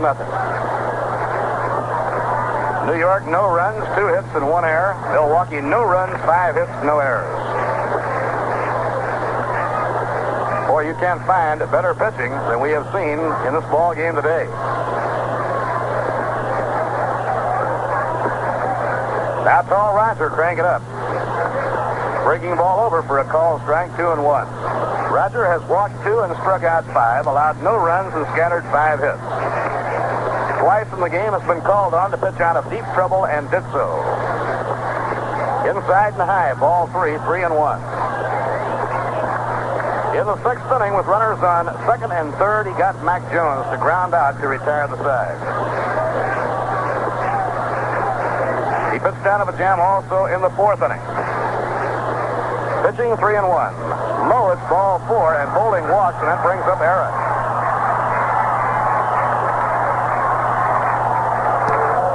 Now the electricity that always winds its way through a stadium when a superstar comes on to hit can be felt. As Henry Aaron comes on to face Roger Craig with a tie-breaking run on first, 2 men down in the last of the 8th inning. Henry has fouled out, drawn a walk, and picked up a base hit. Strike one called. It's in at the knees. The last time Aaron was up, he asked Frank Sikori to take a close look at the ball. Frank did and put it down to play. Again, Aaron says, look it over. This time he looks it over, and the ball stays in the game.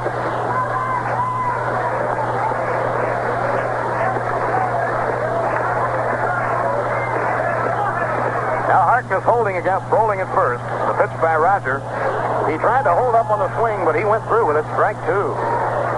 Roger Craig had Henry Aaron fooled on that one, and now it's a 2-strike count.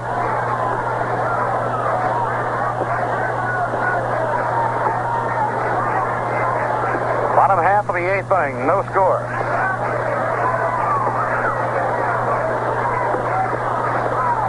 Bowling leading off first. The pitch to Aaron. Strike 3 called. Oh, what a pitch by Roger Craig. He got Aaron on 3 pitches. That last one really shaved that knee-high outside corner. He was really pitched on a dime, wasn't he, Ralph, with that last one? He certainly was, and he fooled Aaron completely. Aaron was looking for a curveball. That pitch came across the knees and the outside, and he didn't make an offer at it. Real good job by Roger Craig. In the 8th inning, no runs, no hits, no errors, and 1 left at the end of the 8th as we get set for the 9th. The score, the Mets nothing and the Braves nothing. They would like to remind you that the 1963 official New York Met yearbook is now available. Very attractive cover on the yearbook again this season with Mr. Met on the front cover. And once you turn inside, you'll find over 100 pictures, including the interesting biographical sketches and the factual background about your favorite New York Met players. Also, stories about the skipper, Casey Stengel. The coaches, including the new pitching coach, Ernie White. Beautiful Shea Stadium with that fantastic new Stadiorama scoreboard. Highlights of last year, stories about the farm system, the men behind the scenes, and many other interesting stories and facts. There is a complete page of players' autographs. And I'm sure it'll be a welcome addition to your baseball library and will settle a lot of arguments during the coming year. To obtain your copy, send 50 cents for each copy to Met Yearbook, Polo Grounds, New York 39, New York.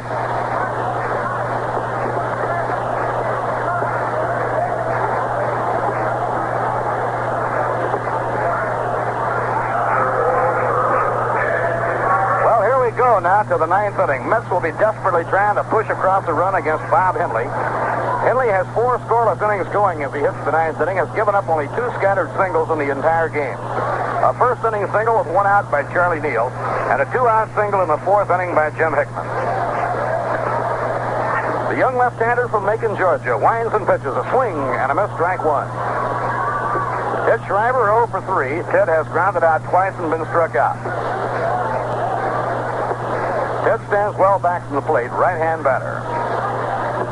Henley winding. Now the pitch. Goes to a curve and drops it right in there. Strike 2 call.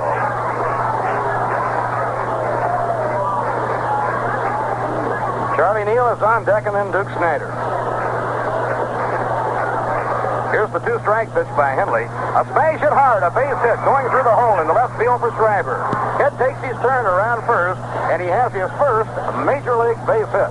It could be a mighty big one. It's a clutch hit coming in the leadoff role in the 9th inning of a 0-0 ball game. We will be back on side 2. Now the Braves are looking for the bunt. Eddie Matthews comes in close at third. Tommy Aaron, a good fielder, is at first. Neal bunts. The ball goes foul down the first baseline, no play. Charlie didn't get himself up to try and lay that one down. He tried to conceal his intentions to keep that defense honest.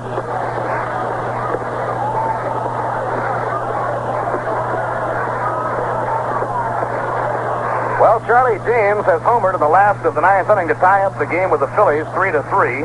Cardinals are still batting with a chance to win it now in the last half of the 9th. Here's the stretch by Henley. Neal swings away and misses, strike 2. Warm-up action for the Braves. Claude Raymond, a right-hander, getting ready. So the Phillies had the Cardinals 3-0, but the Cardinals came back for 2 in the 8th, have tied it in the 9th, and they are still hitting with a chance to win it. Right here, the Mets are trying to move Schreiber over. 2-strike delivery. Inside. 1 ball and 2 strikes. That one almost nicked Charlie.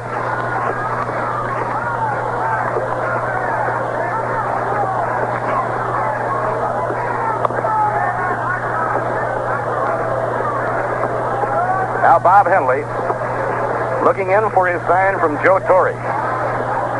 A throw to first. Not in time as Ted Schreiber gallops back to the bag.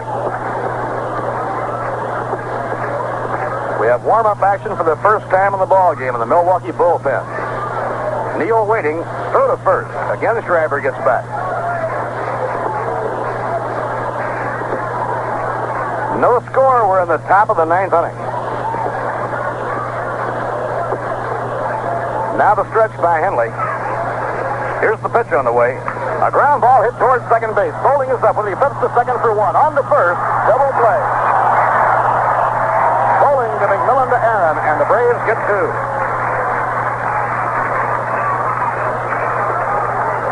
Charlie Neal on the first pitch tried to bunt Schreiber over, bunted foul. Casey then changed and let him hit away, but he grounds into a double play. 2 outs and nobody on in the 9th inning, and the hitter now is Duke Schneider. Duke 0 for 2 has flied to center twice. He drew a walk leading off in the 7th inning. Left-hander against left-hander. In the dirt, 1 ball and no strikes.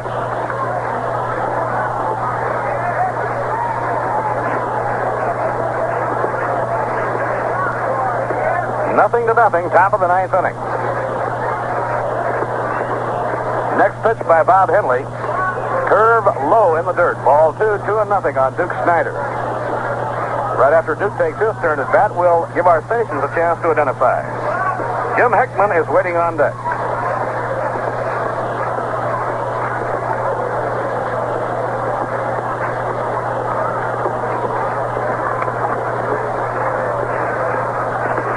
Now the windup pitched by Bob Henley, and the curve is a strike on the inside corner about knee-high, 2-1. When Bob Henley, the young left-hander from Macon, Georgia, walked Duke Schneider in the 7th inning, it was the only walk that he has given up in the entire game. Pitching 2-1. Ground ball bounced to the right of Frank Bowling. He backhands it. He throws to first. Out, a great play by Frank Bowling. Oh, what a fielding play by Frank Bowling. That looked like a base hit from the Duke. But Bowling, racing towards second, made the across the body backhand stab, whirled and threw off balance in time for the out. In the 9th, no runs, 1 hit, no errors, and none left on. And now at the end of 8.5 innings to score. The New York Mets nothing, and the Milwaukee Braves nothing. Right now, let's listen to an old favorite brought up today. Rheingold Extra Dry Beer is the name of my beer. Brisket, bright, refreshing brew. Rheingold flavors clean clear through. It's not sweet or bitter. That's why folks consider Rheingold is the beer to buy. And Dry will tell you why. Rheingold Extra Dry has friends by the millions because it's beer as beer should taste. Brisk, bright, and clean clear through. Dry tells you why. Slowly age for flavor. Rheingold taste to favor. Here is beer as beer should taste. That's the reason to make haste. Next time you're out shopping in a tavern popping, why not sing out clear and high? Rheingold Extra Dry. My beer is Rheingold, the dry beer. Think of Rheingold whenever you buy beer. It's not bitter, not sweet. It's a dry flavor treat. Won't you try Extra Dry Rheingold beer?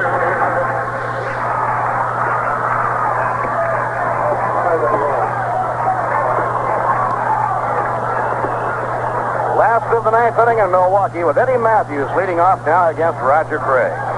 Right-hander Tracy Stallard, left-hander Don Rowe cranking up in the bullpen.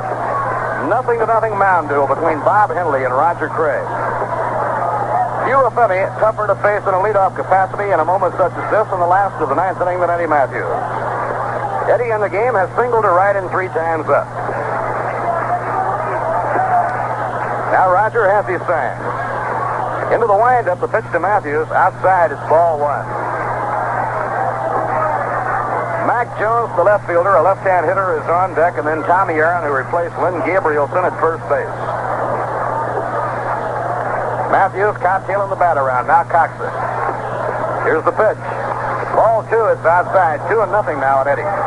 Roger trying to keep that ball out away from Eddie Matthews and from his great power. The breeze blowing in favor of the left-hand hitters toward right field.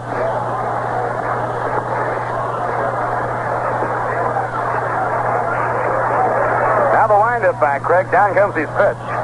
He tried to shave that outside corner again, and it was outside. Ball 3, 3-0.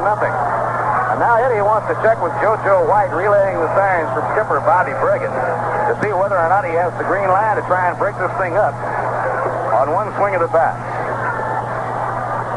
Pitching 3-0. He goes after it, a foul ball back into the screen, and the count 3-1. They flashed the green light, and Eddie went after it, but he fouled it off, and so Roger, even though it was 3-0, kept something good on the pitch. Now Eddie wants to tighten up the grip on that bat handle, so he goes to that pine tar cloth. Count 3-1 as Roger fusses around on the pitching slab. The outfield playing it deep astride to right. Infield back deep on the right side. Craig into his windup, pitching. Strike 2 called. He shaved that better high outside corner. Roger really pitching fine on that one. And now the string is out 3-2. Bottom half of the ninth inning, 0-0. Arms dangling. Roger looks in for his sign. Now he's winding. Pitching 3-2.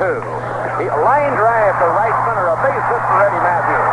The winning run is on as he swings around first. And coming on to hit will be Mac Jones. Before Jones steps in, let's pause for station identification. 810 on your dial, WGY. The General Electric station, Schenectady, New York.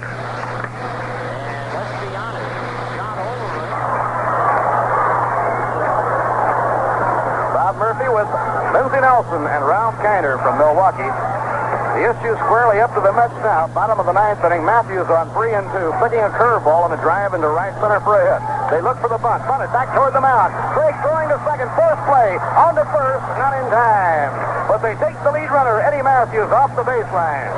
Ball bunted too hard by Mac Jones, and Craig was on it in a hurry. He threw to Charlie Neal, and they forced Matthews.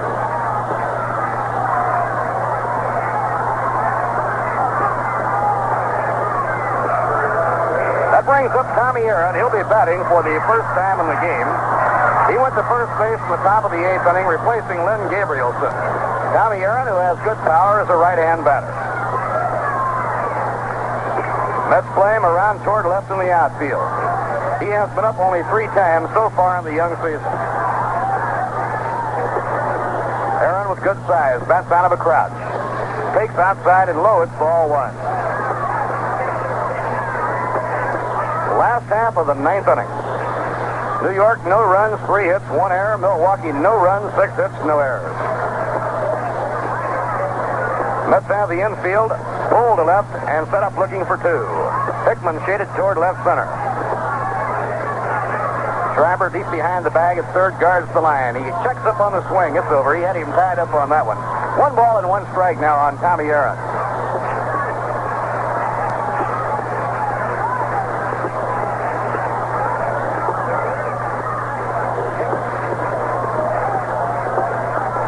One now on Tommy Aaron.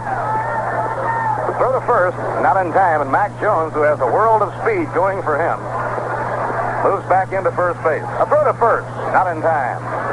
Those of you joining us late, earlier in the ball game, Joe Torrey was picked off by Roger Craig. The 1-1 delivery, swing and a miss. 1 ball and 2 strikes now on Aaron. He went for a low breaking ball down around the knees.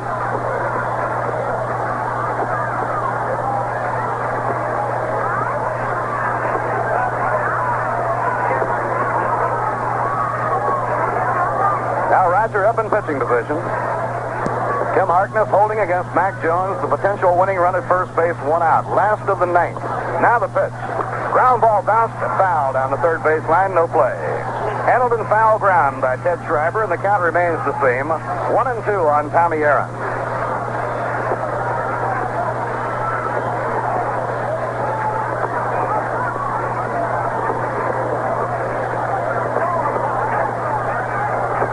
They're in the ninth inning in Chicago now. The Cubs lead the Giants 3-0 behind the shutout hurling of Larry Jackson.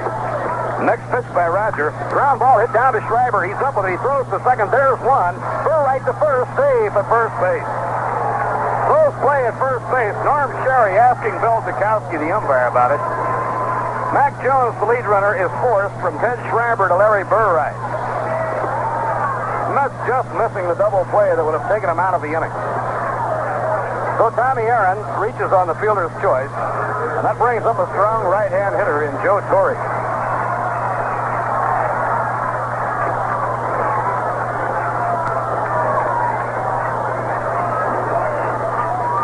Joe Torrey, batting right-handed. 2 down, last half of the ninth, no score. Tommy Aaron on first. Outfield deep and swung around toward left for the right-hand hitter. A throw to first, not in time. Torrey drew a walk and was picked off by Craig in the third. He singled in the fifth. Now the pitch. A squibber hit off the bat toward second base. Burright is up with it. Throws on to first. The side is out. And this game will go scoreless on to the 10th inning. In the last of the ninth, no runs, 1 hit, no errors, and 1 left on. At the end of 9 innings, here is the line score for the New York Mets. No runs, 3 hits, 1 error. For the Milwaukee Braves, no runs, 6 hits, no errors. And we'll be going now to the 10th inning of this thriller on Easter Sunday afternoon with Jim Hickman to lead off against lefty Bob Henley. Following the 2-game series in Cincinnati Tuesday night and Wednesday night, Casey and the Mets will be flying back to New York. Thursday will be an open day for them. And these Milwaukee Braves are in now for a 4-game series next weekend, starting with a Friday afternoon game, the first Ladies' Day game of the year on Saturday afternoon, and 1 week from today in the Polo Grounds, the first doubleheader of the home season as the New York Mets entertain the Milwaukee Braves. Right here, we're going along to the 10th inning, and we've had a world of thrills and baseball excitement here this afternoon. They continue right along, and here to follow the excitement for you, Ralph Kiner. You know, Bob, you talk about excitement. This season seems to have started off with more excitement than any season I can remember. Some real great pitching. St. Louis Cardinals coming up with 3 straight shutouts to go with 2 the previous year. So it's been baseball at its best in the 1963 start. Right here, a great pitching duo between Roger Craig and Bob Henley. Through 9 innings of play, Bob Henley has pitched to only 30 men. He has given up 3 hits. Yesterday, Lou Burdett pitched a 3-hitter and faced only 31 men. So the Milwaukee Braves looking for some young pitching, getting some great pitching from Bob Henley right here against the New York Mets. And, of course, the New York Mets getting a fine job from Roger Craig. Now we move to the top of the 10th inning, and Jim Hickman steps in. Jim with a home run yesterday to score 1 of the 2 runs against Lou Burdett when the Milwaukee Braves won 5-2. Jim today with 1 hit and 2 times up. And the first pitch to Jim, a curve that's in the dirt for ball 1. It was Hickman who put the Mets runner at second base, the only time in the game that the Mets have had a runner as far as second base, and that was in the 7th inning when after Duke Schneider walked, Jim sacrificed him down to second. Duke was left there when the center fielder, Ty Klein, made a great play on Larry Burright. Now the left-hander into the swing, and the 1-0 pitch to Jim. Swing and a miss for strike 1. 1 ball and 1 strike. Henley has struck out 4. He has walked only 1 batter and pitching to 30 men. The base hit to Charlie Neal, Jim Hickman, and Ted Schreiber. Now the left-hander back to work, and the 1-1 pitch hit sharply down to the shortstop, McMillan. He comes up with it, throws to first in time. Well, McMillan has pulled up some big plays here, along with the second baseman, Frank Bowling, to keep the Mets from getting base hits. That was a good play on Jim Hickman as McMillan went to his left to take that hard ground ball. And with 1 out now, the batter will be Cliff Cook.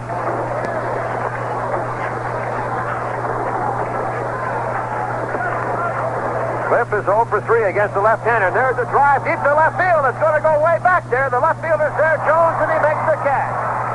Mac Jones against the wall, 340 feet away. He could go no farther. And Cliff Cook, being hampered by the wind blowing in, misses a chance for an extra base hit, a possible home run. So 2 balls did well here in the top of the 10th inning for the Mets. No score, but 2 men are out. And coming up now is Larry Burright.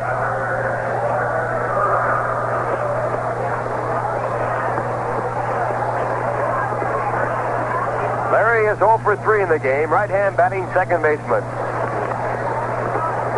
And the first pitch to the right-hand batter is a strike call, a fastball through.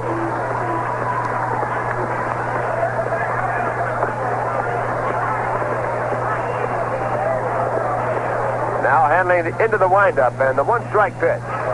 It's outside. 1 ball and 1 strike. The New York Mets against the Milwaukee Braves here. No score. And this is the first extra inning ball game for the Mets this year. It's the top of the 10th inning. 2 men out. Now Henley back to the plate. There's a swing and a foul ball.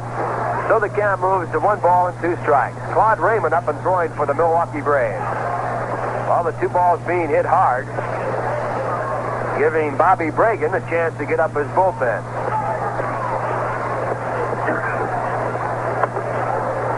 Bobby Bragan, the new manager of the Milwaukee Braves, former Cleveland Indian manager.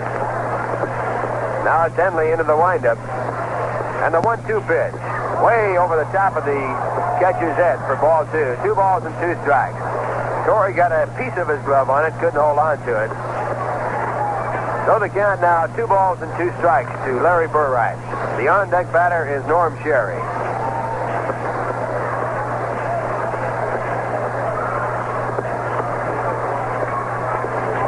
Henley into the windup and back with a 2-2, and there's a foul ball straight back. Hitting right off the radio booth, and where were you, Bob Murphy? I was going to the left. The ball was going to the right. Boy, that thing was almost in there. Here's the final score.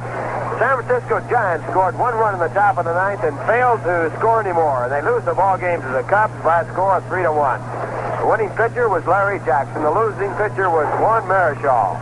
1 home run in that game. Ron Santo in the 4th with no one on. There's a base hit by Burright to right field.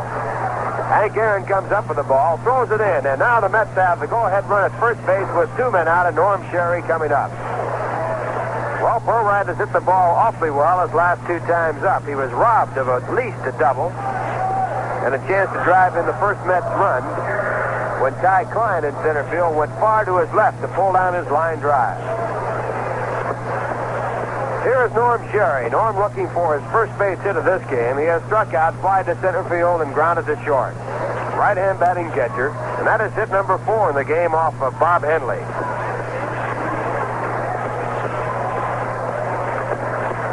Henley with his first pitch to Norm Sherry. A strike through at the knees, a fastball for strike 1.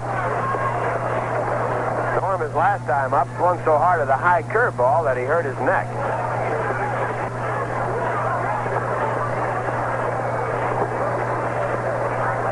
No score in the ball game, top of the 10th. Henley goes to first base. The throw arrives there after Burright had dove back into the bag.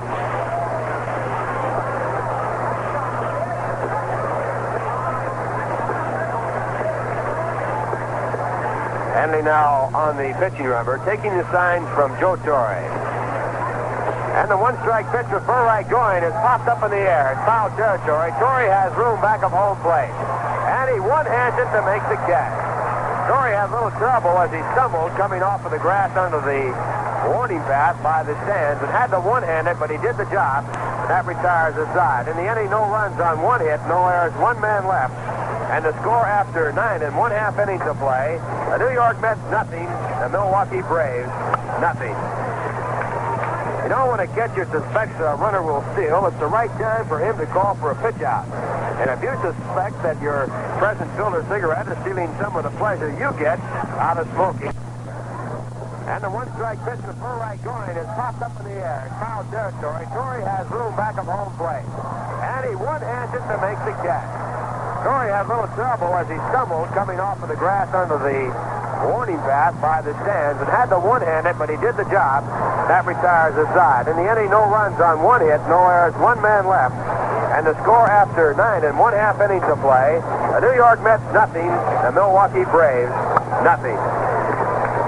You know, when a catcher suspects a runner will steal, it's the right time for him to call for a pitch out.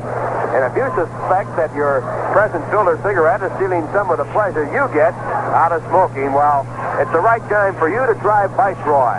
Because Viceroy tastes the way you'd like a filter cigarette to taste. Not too strong, not too light. Viceroy's got the taste that's right. What do I mean by the taste that's right? Well, if you smoke all 7 leading filter brands, you'll find some taste just like the unfiltered kind. And as you might suspect, they taste too strong. While other brands seem to be all filter and no flavor. They just plain taste too light. But Viceroy's not too strong, not too light. Viceroy's got the taste that's right. Next time you buy cigarettes, make it a Viceroy in the familiar soft pack or new slide top case. Either way, Viceroy's got the taste that's right. That's right. Well, it's Roger Craig on the mound now. He has a job to do. It's the bottom half of the 10th inning. Not a score on the board. And he'll be working here in the bottom half of the 10th. The pinch hitter, Lee May. Lee May batting for shortstop Roy McMillan. And with Claude Raymond still throwing in the bullpen for the Milwaukee Braves, and the pitcher's position due up next, we possibly could have another pinch hitter. Lee May, who is 0 for 2 this year, batting from the left-hand side. And the first pitch by Rogers, a curveball that breaks too low for ball 1.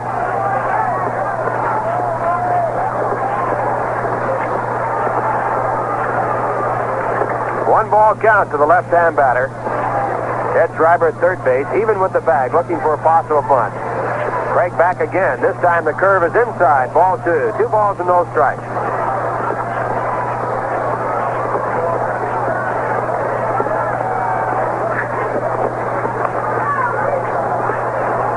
Now Craig with a 2-0 pitch, and there's a drive foul for strike 1.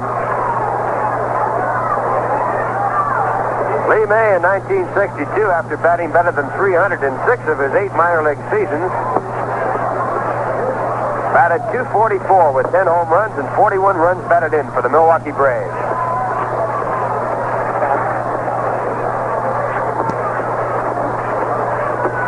During the early part of last year, May was sidelined with a virus and bronchial problems. Now the 2-1 pitch is outside at ball 3. Roger Craig, 3 balls and 1 strike to his leadoff man here in the bottom half of the 10th inning. Tracy Stollard and Don Roll throwing in the bullpen for the Mets. Now the 3-1 pitch to May. It's low for ball 4. And the go-ahead run, the winning run, is on at first base with no one out. The pitcher is due up. We'll see whether or not Bobby Bragan will use the pinch hitter. Of course, in this spot, the bunt is up for order. And it's going to be Bob Henley coming out to hit for himself.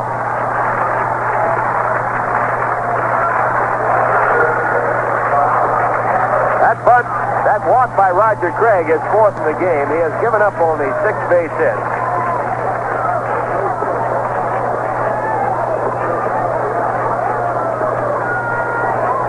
Now time called as Norm Cherry goes out to talk to Roger. In the 9th inning, Eddie Matthews led off with a base hit against Roger Craig on a 3-2 pitch. And when Mac Jones tried to bunt him over, Roger fielded the ball and made the 4th play at second to take away the lead runner. Right here, the bunt in order. Here come the men charging. There's the bunt attempt. It's a foul ball. Ball fouled off the bat of Bob Henley, and it hit Norm Cherry. Glanced off of him, but he's all right. 1 strike count now. Rogers left the total of 7 on in his first 9 innings. He has pitched fine baseball. In the first 9 innings, there was only 1 inning when he gave up more than 1 base hit. That was in the 6th inning when Hank Aaron and Eddie Matthews both singled after 2 men were out.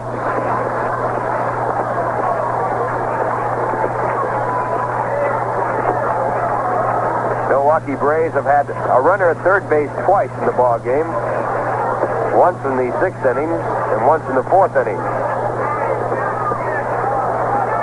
Further, that a Met base runner has gone on the base pass has been to second base, and that was in the 7th inning.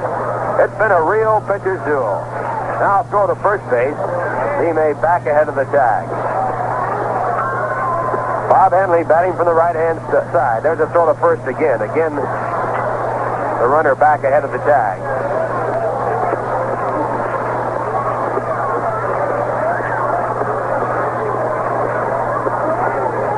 Roger working with a bunt situation, a one-strike count on Bob Henley.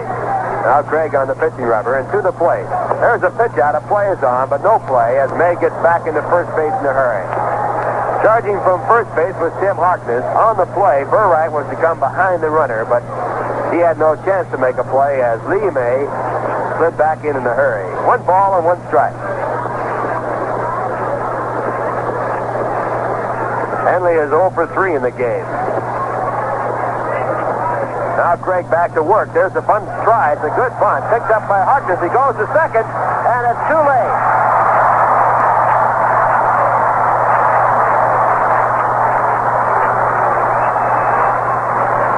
Tim Harkness with a hard throw to second. It was just a touch high.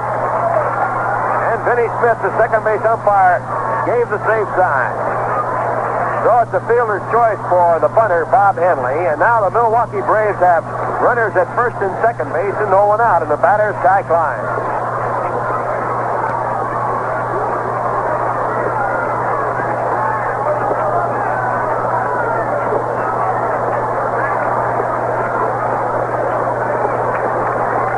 Ty Klein, who flied out to deep right field. Duke Schneider made the catch right against the wall in the 8th inning.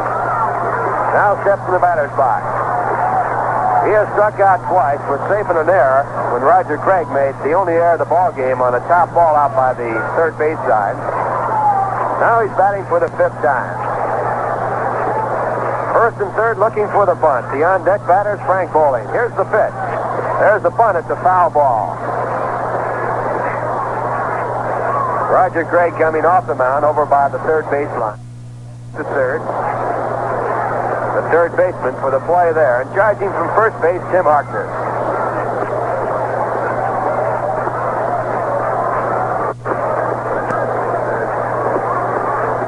Lee May, a fast man on at second base. The pitcher, Bob Henley. The runner at first base. No one out here in the bottom half of the 10th. No score.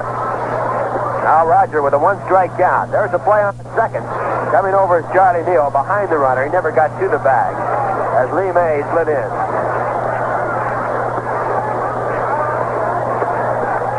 New York Mets pulling no stops right here as they try to keep the Milwaukee Braves from scoring. Now Roger set.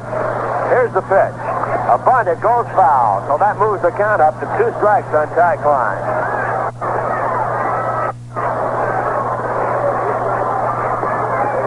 Time call as Roger talks to Norm Cherry and now to Ted Schreiber.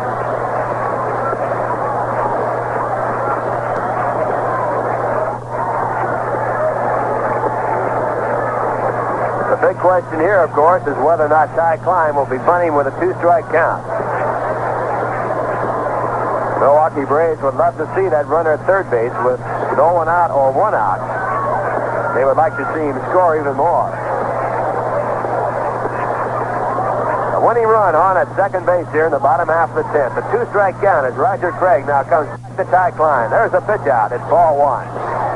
So, not knowing exactly what Klein might do, the Mets pitched out to find out whether or not he would score around the bunt. He did not. He was swinging away. He took the pitch. It's 1 ball and 2 strikes.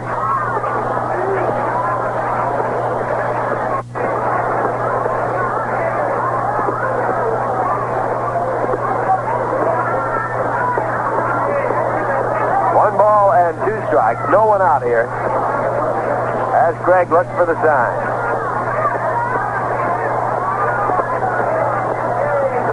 And Craig back to the plate with a curve, misses outside for ball 2. Balls and 2 strikes. Here's the final score. The Yankees defeated Baltimore 5-1. Stan Williams, a 5-hitter, going all the way. The losing pitcher was Estrada. The Yankees had 5 runs on 6 hits. The Orioles 1 run on 5. No home runs in the game. Right in, 0-0. Roger Craig 2-2 to Ty Klein, and back to the plate, and there's a foul ball and the curveball right back in the screen. So the count holds to 2 balls and 2 strikes.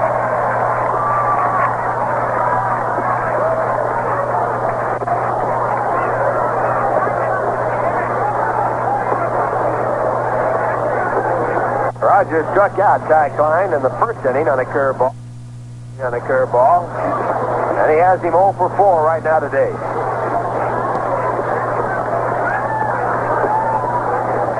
Klein saved the game for the Milwaukee Braves when he made a great catch on Larry Burright in center field in the seventh inning. There's a pitch back, a base hit to right field. This will win the ball game. Schneider comes over. He has no play, and Torrey from second base is Lee May.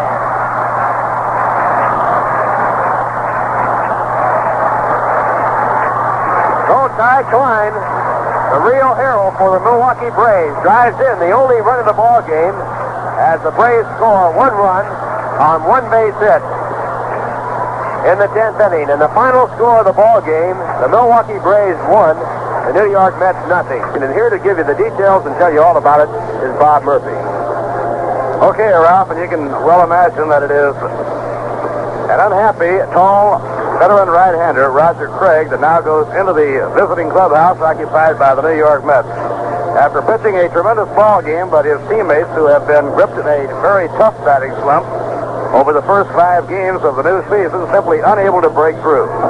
This was the strongest ball game that has been pitched against the New York Mets, including the strong efforts by Ernie Broglio and by Warren Spahn, by Ray Washburn, by Lou Burdett. Mets have been up against 5 top pitchers in the first 5 ball games, and they have been held almost completely in check. In today's game, Bob Henley was even better than Roger Craig. Not once in the entire 10 innings were the New York Mets able to move a man as far as third base. Nonetheless, it took some fine fielding behind Bob Henley to preserve the victory for him. The Mets made their strongest bid to win the game in the 7th inning, when with Duke Schneider on second base, Larry Burright hit a slashing line drive toward right center. Speedy Ty Klein, the left-handed throwing center fielder, was off at the crack of the bat. The ball was hit so hard that it started to rise just a little bit, enough so that Klein was able to make the catch running into right center while at full speed. That was the best threat of the entire ball game for the New York Mets. The Braves winning it in the 10th inning when Lee May, batting for McMillan, drew a walk leading off. Bob Henley then bunted. Harkness fielded the bunt near the mound and hesitated for just a split second. That split-second hesitation deprived him of the chance of getting the lead runner, Lee May, at second base. Everyone was safe, and Ty Klein singled to right to break it up. Milwaukee, 1 run, 7 hits, no errors, 9 left. New York, no runs, 4 hits, 1 error, and 4 left. Winning pitcher Bob Henley on a 4-hit shutout. He now is 1-1 on the year. Losing pitcher Roger Craig, who pitched his heart out. Roger now has 1 none and lost 2.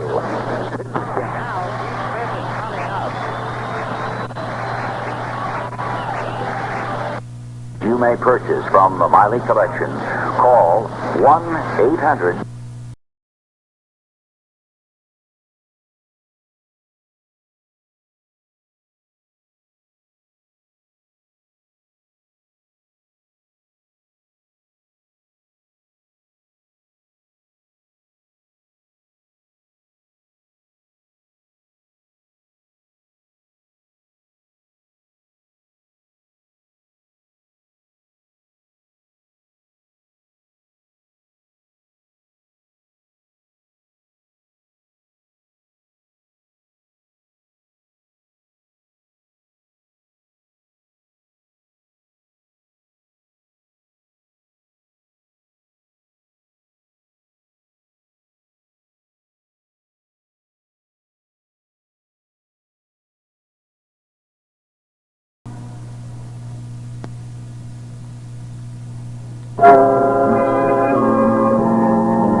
and Jimmy will